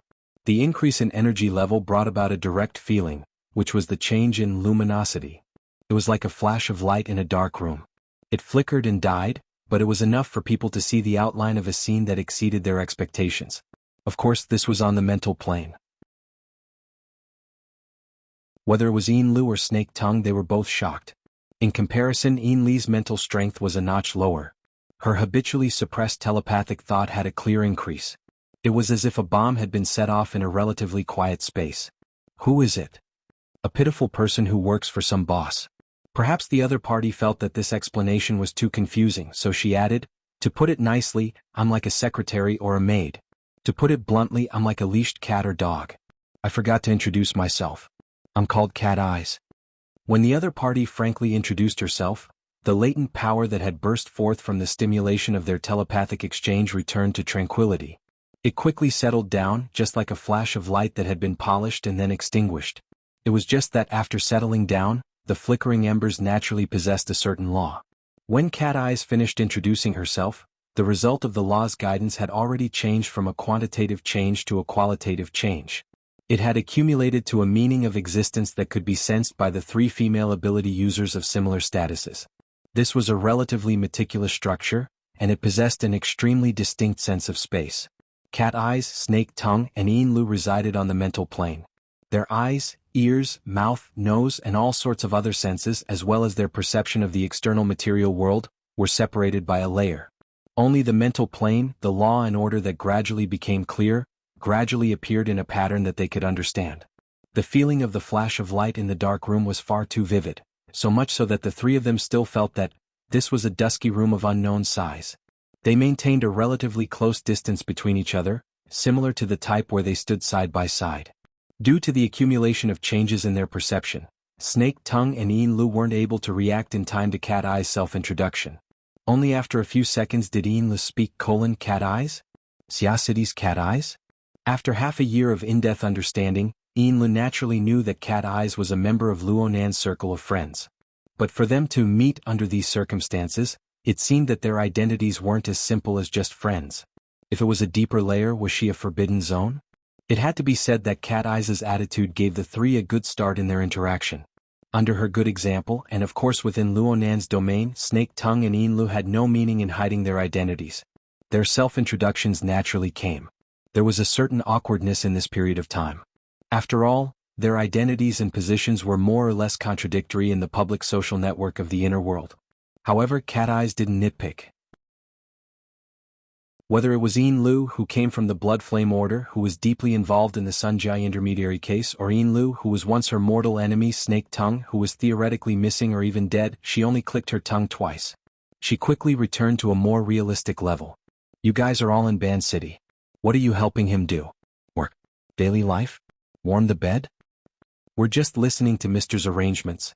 Yin Lu appropriately followed up, allowing the idle chatter to have a relatively smooth relay. Things aren't going well now that the Divine Kingdom's canopy has opened, right? That's true. Is there any news or reaction from Xia City? There's an uproar, but we're just watching the excitement. But looking at your current situation. Cat Eyes snorted twice. Everyone says that the boss fought a battle with the Amaterasu Order on the Pacific Ocean. Now that he's overcome his calamity and broken through, he's like a flying bird and a jumping fish. But if that's the case, it doesn't seem to be the case? It's a bit complicated. Yin Li's mood was indeed quite complicated. I understand your feelings, but it's the same as before. I really don't understand what in the world is going through someone's mind. His lordship's previous arrangements were always like this. Snake Tongue joined in as well. Their telepathic communication was a bit more straightforward than usual. Yeah, it's a mess. But in the end, he's always forcefully rescuing the situation, giving people the misconception that he's unfathomable. Cat Eyes was happy to introduce her experiences to these two latecomers, even though she didn't really understand the current situation. In the past, Cat Eyes often borrowed the living starry sky, the large production line, and other similar mental domain structures to launch a long-distance mental link with Luonan. But those were relatively abstract mediums. It was like facing the void, crossing unexplainable dimensions. But in the current situation, it seemed that there was a solid structure that gathered the souls of the three together. It was like, before they could make a clearer judgment, light and shadow appeared within the empty room. Moreover, it formed into a visual image that could be easily understood. The first thing that appeared was the scenery of a chaotic sky filled with clouds. They could even hear astral winds blowing past, whistling through the air. The sound and color were both present and extremely vivid. In this special stage, Cat Eyes and the other two quickly thought back to the scene from last night. Cat Eyes snorted again. What's going on? A fortress in the clouds, a falling sun, yesterday reappearing? Yin Lu was probably thinking the same thing. On the other hand, Snake Tongue's thoughts had an additional layer. Perhaps this was the cloud world that had trapped her for half a year? As the thoughts of the three deviated, the image that appeared changed. In the depths of the clouds, rules and laws were vaguely visible within. As the astral winds blew, the surrounding clouds dispersed. However, there were also a few strands of yarn that were entangled with the enormous creation within. Under the interaction of the two, a silhouette was gradually revealed. Oh, it really is. The scene that appeared before the eyes of the three was clearly a fortress formed from clouds. Even though the background was a vast azure sky, it still towered majestically, especially its connection to the surrounding clouds. It was as if a cloud that covered the horizon was fluttering and fluttering. The rules were built within, causing the clouds that filled the sky to be immersed in laws even as they unfolded and flew. It was simply like a military line that could be retracted and retracted freely. In fact, it wasn't just the outer layer. The cloud fortress that served as the base of the image was also constantly changing. Every region in the depths of the condensed, seemingly substantial clump of clouds had minute changes. This was reflected in the basic silhouette. There were also slight adjustments. After looking at it for a long time, the scale of time became a bit blurry. It was as if they were appreciating the effects of a time-lapse photography.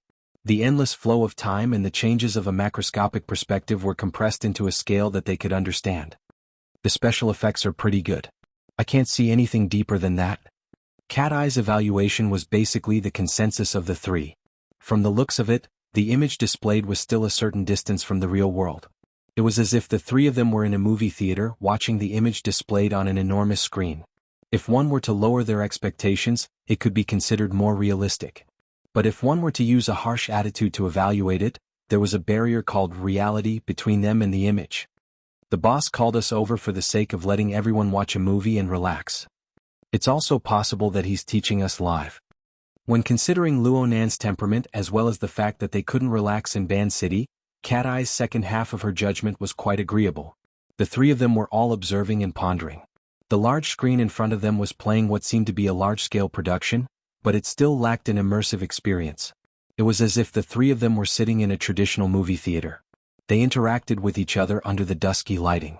They could only see the blurry silhouettes of each other, but they were unable to see any further details.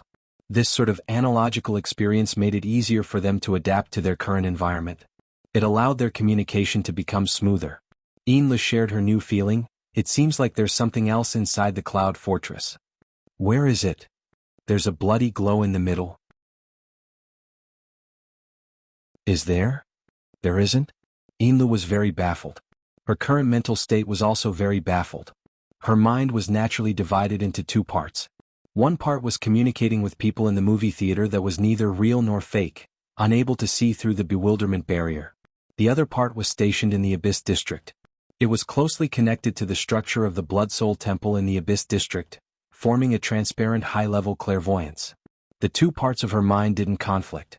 They were both real and real. Gradually, she could feel the structure of the Blood Soul Temple in the Abyss District. There existed a rather rhythmic warped undulation. This caused her mind to sway, and she was quite pleasantly surprised. It was probably because this feeling was very familiar. She would come back to it from time to time in the past half-year. According to Mrs. Halder, this was someone's usual experimental method. The foundation of the Blood Flame Order was essentially nothing more than a set of experimental products for that person. As the deputy first ablatum of the order, it was actually a bit difficult for Xianxia to adapt to this rhythm. But under the current circumstances, this distortion that affected the foundation of her extraordinary strength was like a gently swaying swing. It brought her along to leisurely sway. Everything was out of her control, but it was inexplicably safe and secure. Mister? The thought appeared in the movie theater. Before it could completely take shape, Cat Eyes let out a whoa from the side. There really is one. The background of the image of the blue sky and white clouds suddenly had the color of blood spread out. Moreover, it appeared at the center of the mist fortress that Xianxia spoke of. The newly emerged elements possessed a very strong sense of space. It was as if they had entered another world through a hole in the depths of the mist. There were towering rocks and flowing bloody light. Below it was a hot lake of lava, and above it floated turbid clouds and lightning. It was malevolent and terrifying. It was similar to the demonic realm's ghost prison. Within the movie theater, one could even hear the muffled sounds of lava boiling and flowing. Xianxia's mind finally became confused. She couldn't distinguish the relationship between the structure of the Blood Soul Temple in the clear Abyss District and the image of the Blood Soul Temple in front of her. She subconsciously muttered to herself, "The Blood Soul Temple?" Before Cat Eyes and Snake Tongue could react to this, a living creature with wings suddenly emerged from the chaotic cluster of clouds. It was accompanied by a long and hoarse cry as it charged out. Its shape was similar to a prehistoric pterosaur. It had a sharp beak, a thin neck, long wings, and a thick tail. Its entire body was featherless and covered in scales. The most astonishing thing was that these things were actually in groups. When the leader appeared, a dark mass of people followed behind, stacking upon each other. Amidst the clamorous cries, they spat out a large amount of acid. It was like a violent gale and a sudden shower of rain that rolled down. The cloud was wrapped in acid rain. Suddenly, lightning flashed and thunder roared. Amidst the crackling sounds of exploding lightning, a group of beetles resembling a black cloud appeared. It was unknown how many thousands or tens of thousands of them buzzed out. What followed was an absurd amount of meteors that were thrown down. However, halfway through, one could see that each and every one of them had their limbs bunched up. It was difficult to distinguish their stone humanoid forms as they were thrown down towards the bottomless layer of clouds. And this was just the beginning. In a few breaths of time, there were countless waves of marvelous creatures that appeared from within the cluster of clouds and lightning. Behind them, there were even man-made flying machines and large mechas rushing out. Occasionally, there would be a few illusory human figures whose faces could not be seen clearly. They either spiraled in the air, dropped down at high speeds, or attacked each other. They occupied the entire screen of the image. The three female ability users in the movie theater seemed to be watching an absurd fantasy war film. It also seemed as if they had fallen into some absurd dreamland. A more rational way of looking at it would be like someone had taken multiple shots and spliced them together into a video work. At the same time, it was presented in this large background. Not to mention the effects of the editing, just the logic of the shots was enough to make one feel despair. If one had to find a common point from this mess of images, then it would probably be this. Every image of an existence manifested an extraordinary power. Moreover, every power seemed to be rather out of the ordinary. This was especially true for the few illusory human figures that pierced out from the back. Most of them were only wrapped in a single layer of armor. Some of them even wore unlined clothing and were unarmed. Yet every movement they made pierced through the sky and collapsed the clouds. They roared through the wind and thunder. It was as if they were gods manifesting themselves. It should be said that everyone was an extraordinary. The image of Cat Eyes in the movie theater very naturally assumed a posture of supporting her chin with her legs crossed. Your Blood Soul Temple is actually a summoning class? That's not funny. Not to mention the two conversing, Snake Tongue was watching seriously to the side. She was dizzy from watching, but at the same time she had some strange sensations. She seemed to be able to hear some sort of noise amidst the unbearably chaotic background noise of the fantasy war film. It was extremely muffled and rather chaotic. The additional noise seemed to be the whispers and discussions of these people. In addition, there was also clatter, clatter, clatter. It was unknown when, but the fine sound of trembling chains had emerged from within the turbid mist soulfire. It rang in their ears, and it was also boundlessly far away. If one were to carefully experience it, it would seem as though the chains were probing out from the depths of their souls. One end was locked and the other end was connected. They were connected to a boundless and enormous net of chains. Every person within the movie theater, regardless of whether they were complete or incomplete, was a tiny node in this enormous net. This Cat Eyes clearly recalled the nightmare from a few days ago. This memory was conveniently shared with the other two, and the corresponding emotions were transmitted back. Her willpower was trembling unconsciously. The structure before her eyes was becoming more and more different from the movie theater. It was to the point that a more suitable name was given. An altar. An enormous altar. An innumerable number of believers surrounded the surroundings, attentively watching the chaotic image in the center. Or perhaps it could be called a miracle. They also offered their souls to the miracle. The power of the sacrifice transformed into invisible flames that resonated with the miracle on the altar. It provided energy and also refined the images, allowing the gaps to be mended and naturally transition until they became one. Within the space of the altar, there were millions and millions of souls. The chains connected, sacrificed, and smelted, forming a complete closed loop. This was no longer a movie. The vivid and lifelike images and inconceivable scenes were merely embroidery that floated on the outer layer of true power. As the power trembled, it seemed to exist in the form of a living being. As for what the deeper nature of this power was, just below the trembling embroidery, a ferocious shadow suddenly appeared. Although it was only half a body, one could already see the ugly appearance of a human face, an arachnid body, and 6 different colored pupils. The instant this demonic shadow appeared, the surroundings of the entire altar seemed to be burning with a layer of raging flames.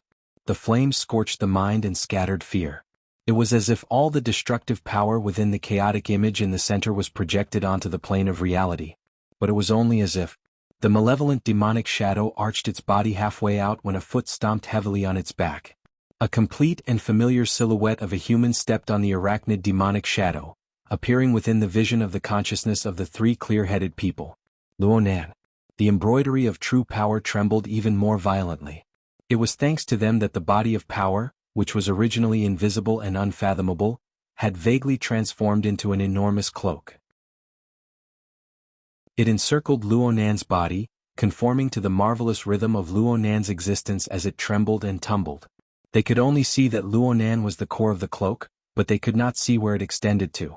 Luonan created all of this. He dominated all of this. He obtained all of this.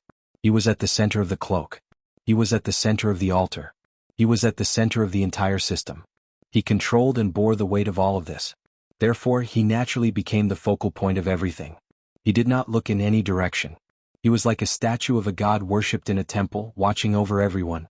Cat Eyes could feel that the other two had already assimilated into the scene. Although they had entered later, they were more receptive to this scene than she was. Perhaps this was how the Luonan in their hearts should be? But she thought about their first meeting a few months ago. She thought about their contact in reality and compared it to the image before her eyes. She subconsciously felt an even more intense tremble. This bit of emotional reaction was soon drowned in that damned resonance. Perhaps it was precisely because of this resonance that the rhythm of the noise that made one's scalp go numb became even more distinct. In the end, it unified into some sort of hymn. Millions and millions of people chanted in unison. Cat Eyes chanted along, but the contents of her chant were far too vague. She chanted a bit in a muddled daze. She vaguely felt that the enormous cloak was a bit closer to her. It fluttered and brushed past her face. It flooded her mind, covering her in an unknown layer. All of the distractions completely receded at this moment. Only the words of praise emerged from the bottom of her heart. They curled up like smoke as they rose unhurriedly. My heart is a prison, my heart is a furnace. My heart is a mirror, my heart is a nation. Chapter 863. Snake Tongue sank into a dream that was hard to wake up from. She was originally at the side of the enormous altar in the movie theater, resonating with the countless believers and praising the inconceivable Lord. Her soul nearly melted into it. But she didn't know when it started, but she had already entered an even more absurd space. There was no process or transition, no sufficiently convincing logic. It truly was like a dream. But this dreamland was becoming more and more real. Snake Tongue seemed to have arrived at a battlefield filled with endless cannon fire. That's right, it was a battlefield. The logic of the dream was rapidly becoming complete, giving her an incomparably deep and conclusive impression. She had sunk into the center of the chaotic war zone. She was surrounded by impregnable fortresses. Rumbling war machines could be seen everywhere. Countless soldiers, wearing exoskeleton armors, operated fighter aircrafts, shuttles, and large-scale mechas. They were currently engaged in a selfless slaughter. As for their enemies, they were extraordinary life forms similar to mutants. Many of them were once elements of the movie theater in front of her. There were also some that were simply the giant bloody apes flying back and forth in the cloud world. The battle between the two sides was so intense that Snake Tongue couldn't avoid being drawn in. She couldn't even tell who was friend and who was foe. She was only driven by some unknown power. She confronted every threatening target that appeared in her surroundings and was killed. It was that simple. Snake Tongue's strength was too mediocre in this battlefield. The most frightening thing was that she couldn't keep up with the rhythm of the war. As a cursemancer, she wasn't used to this kind of chaotic, intense, and tornado-like killing situation. It was as if she had sunk into an enormous meat grinder. The gaps she could survive through were narrow and cramped. The slightest bit of carelessness would cause her to be crushed into meat paste. After the pain of death passed, she would be reborn in a different location on the same battlefield and once again sink into an endless battle. At first, Snake Tongue was at a loss. What was going on? What kind of logic was this? But later on, she was killed so many times that she didn't have any room to ponder. This was because even if it was a dream, the pain she felt at the moment of death was so real that it made one shiver. Beheading, piercing the heart, chopping the waist, dismembering the corpse, incinerating it, corroding it. In the meat grinder of the battlefield, the death that Snake Tongue had once abandoned her dignity and self to avoid came in different forms. There was only the strong and the weak. There was no way to avoid it. Even though the endless rebirths had partly reduced the horror between life and death, the instincts of life still made her try her best to avoid such an ending. She fought with other people and defeated the enemy, but it would not take long before she was killed again and had to experience a new way of death. Death might be like a dream, but the pain was accumulating. Perhaps when things reached an extreme, they would turn in the opposite direction. When people were too numb, they would eventually gain calmness. She didn't know how many times she died, but in a split second, Snake Tongue suddenly had an epiphany. At that time, when she was in a state of chaos between life and death, a beam of light pierced through her and made her whole body transparent. She shivered subconsciously. Then what she sensed was not only the noisy and bloody battlefield, but also a pair of cold and penetrating eyes. The eye was embedded in a corner of this dreamscape. It could even be said that the entire dreamscape was the embodiment of the eye. That's right. The eyes were coldly watching her struggle for her life, displaying everything she had learned and revealing every trump card she had. They were also watching how much her flesh and skin could withstand, and how she would collapse and decay. Just like that, Snake Tongue was seen through from inside out. Snake Tongue was no longer confused. It was Xuanhuan. She didn't know when it started, but all the inconceivable things she encountered were inextricably linked to Xuanhuan. And as long as she had this central axis, all logic would be straightened out. Snake Tongue suddenly understood her current role. A test subject tied to the table. She didn't have any strength to fight back. She could only watch as the cold boy reached over and cut open her clothes, skin, and all her barriers and defenses. The cruel battlefield was the operating table. Xuanhuan used this method to strip her, dismember her, and dissect her.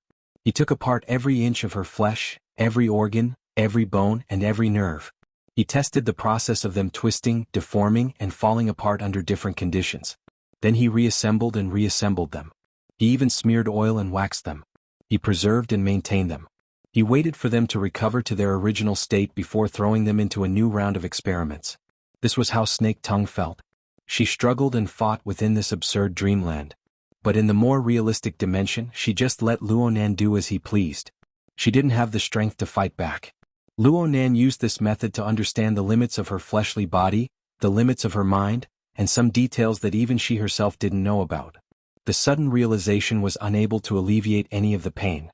Instead, it made her feel even more despair because of the clarity. Snake Tongue didn't know how long this experience would last. She was going to collapse. She was really going to collapse.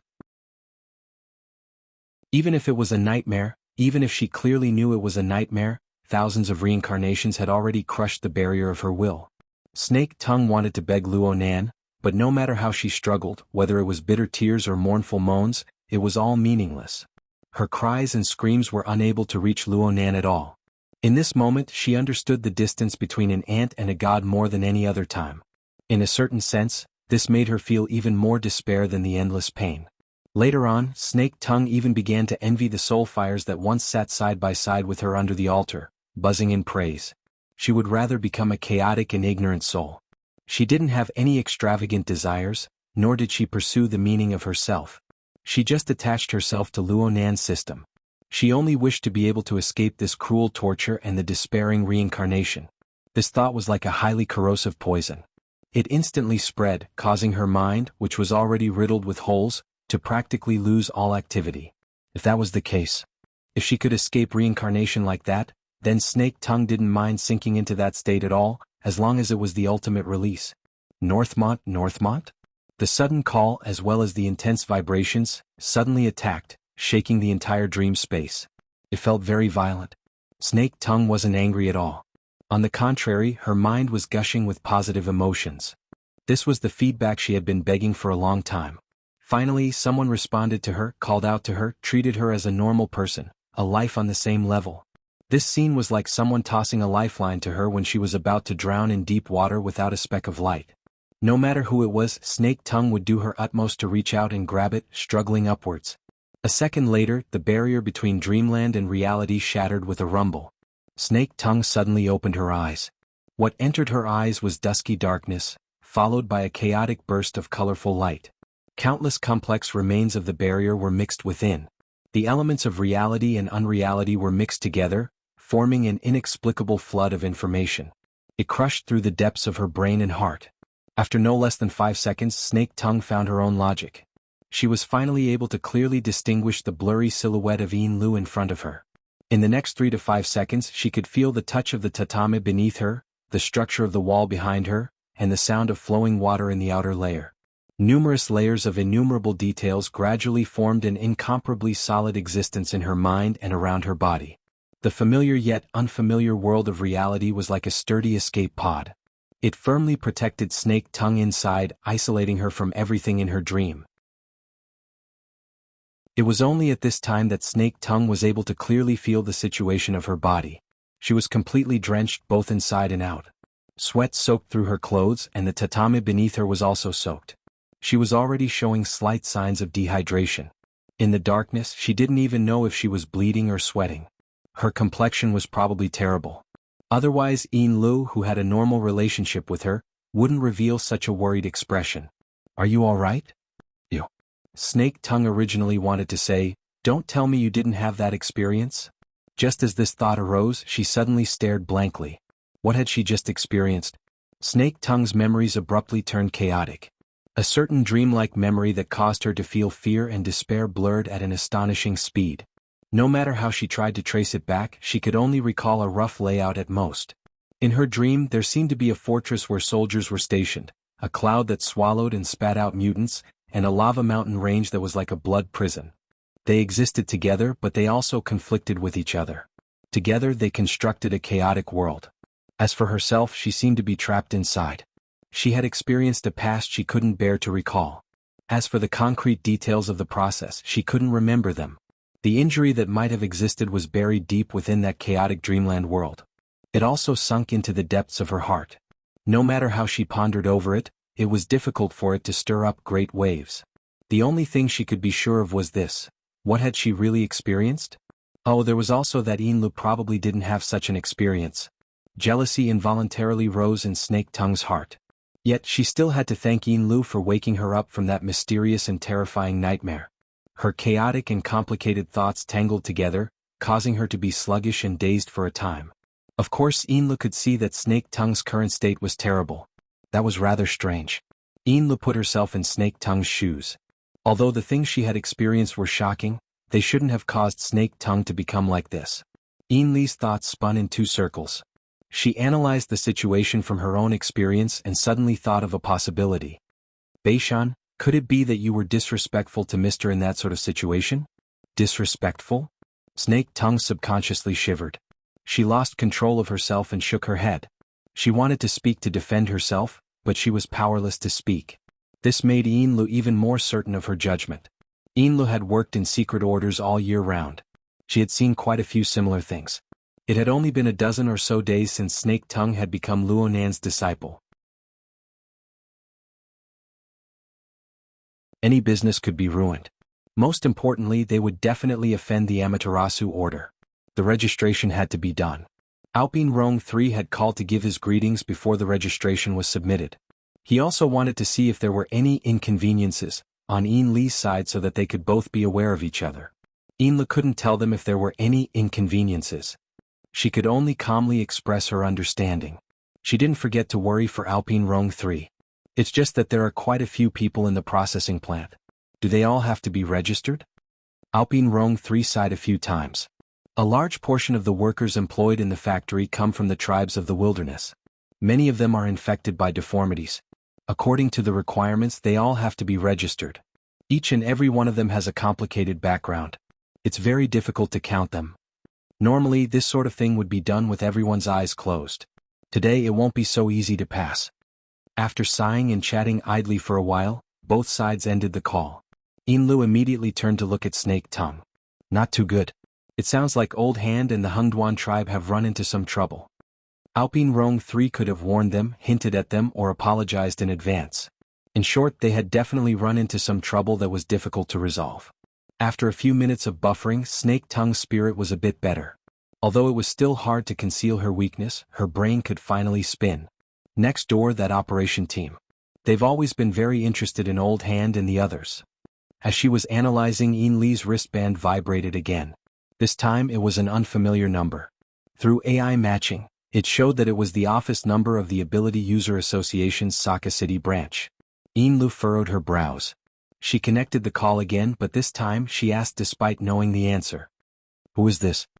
A woman's voice rang out from the other side. There were no fluctuations in emotion. She spoke in a businesslike manner. The Blood Flame Order's Deputy First Ablatum, Madame Yinlu? This is the External Relations Office of the Ability User Association's Saka City branch. Oh, hello. We have here the inspection report of your entry and the signed security agreement. According to the relevant clauses, we are here to notify you of a special event. Yinlu's gaze met Snake Tongue's. She continued to play dumb. What's the matter?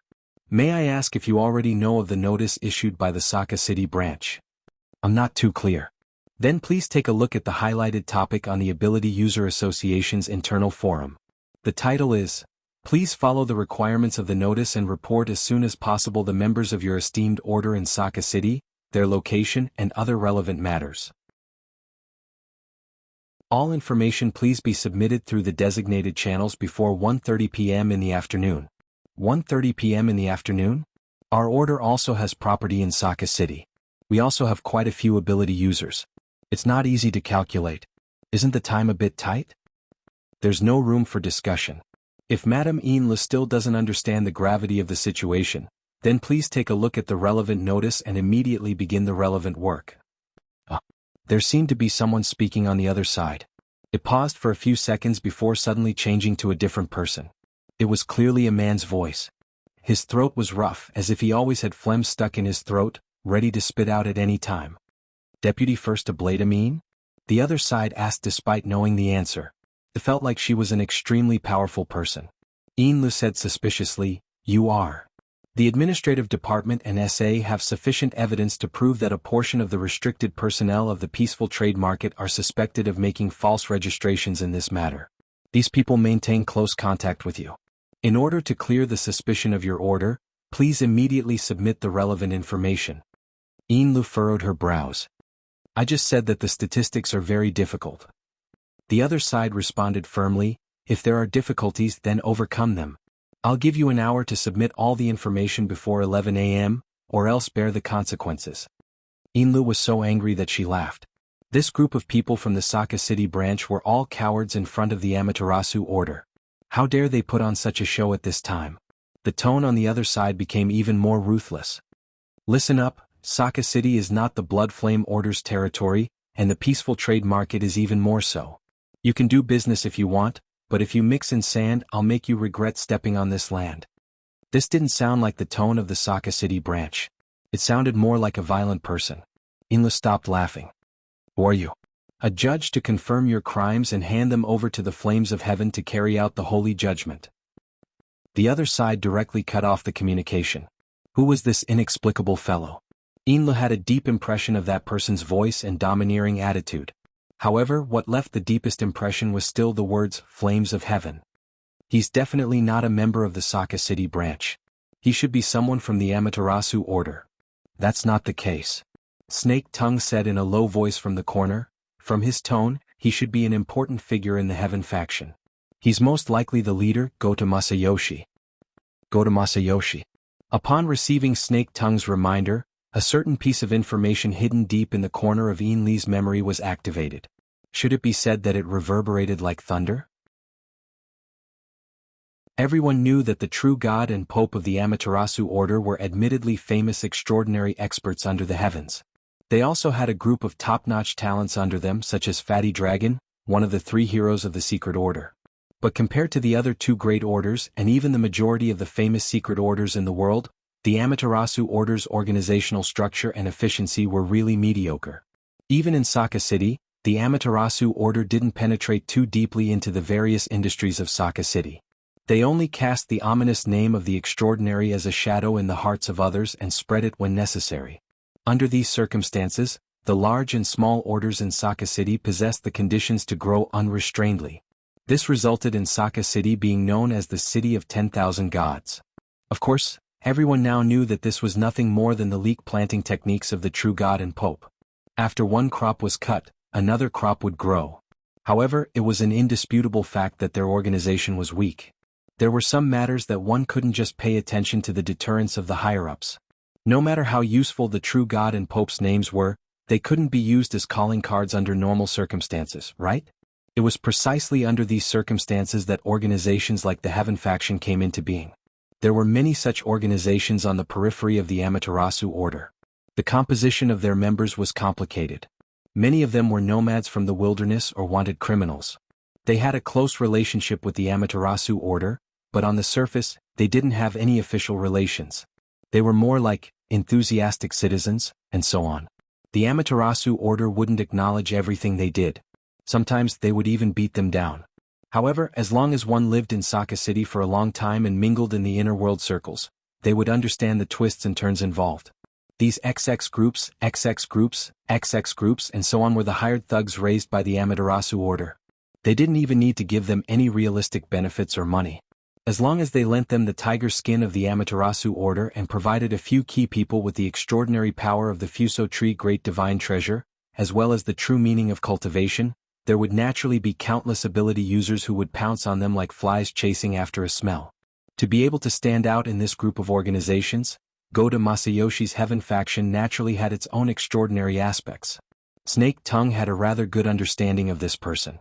Gota Masayoshi is the Saka City branch's Deputy Secretary General and a Director of the Equal Trade Association. It's said that he also has a position in the LRF. Lu said curiously, he doesn't seem like someone who's smooth and slick.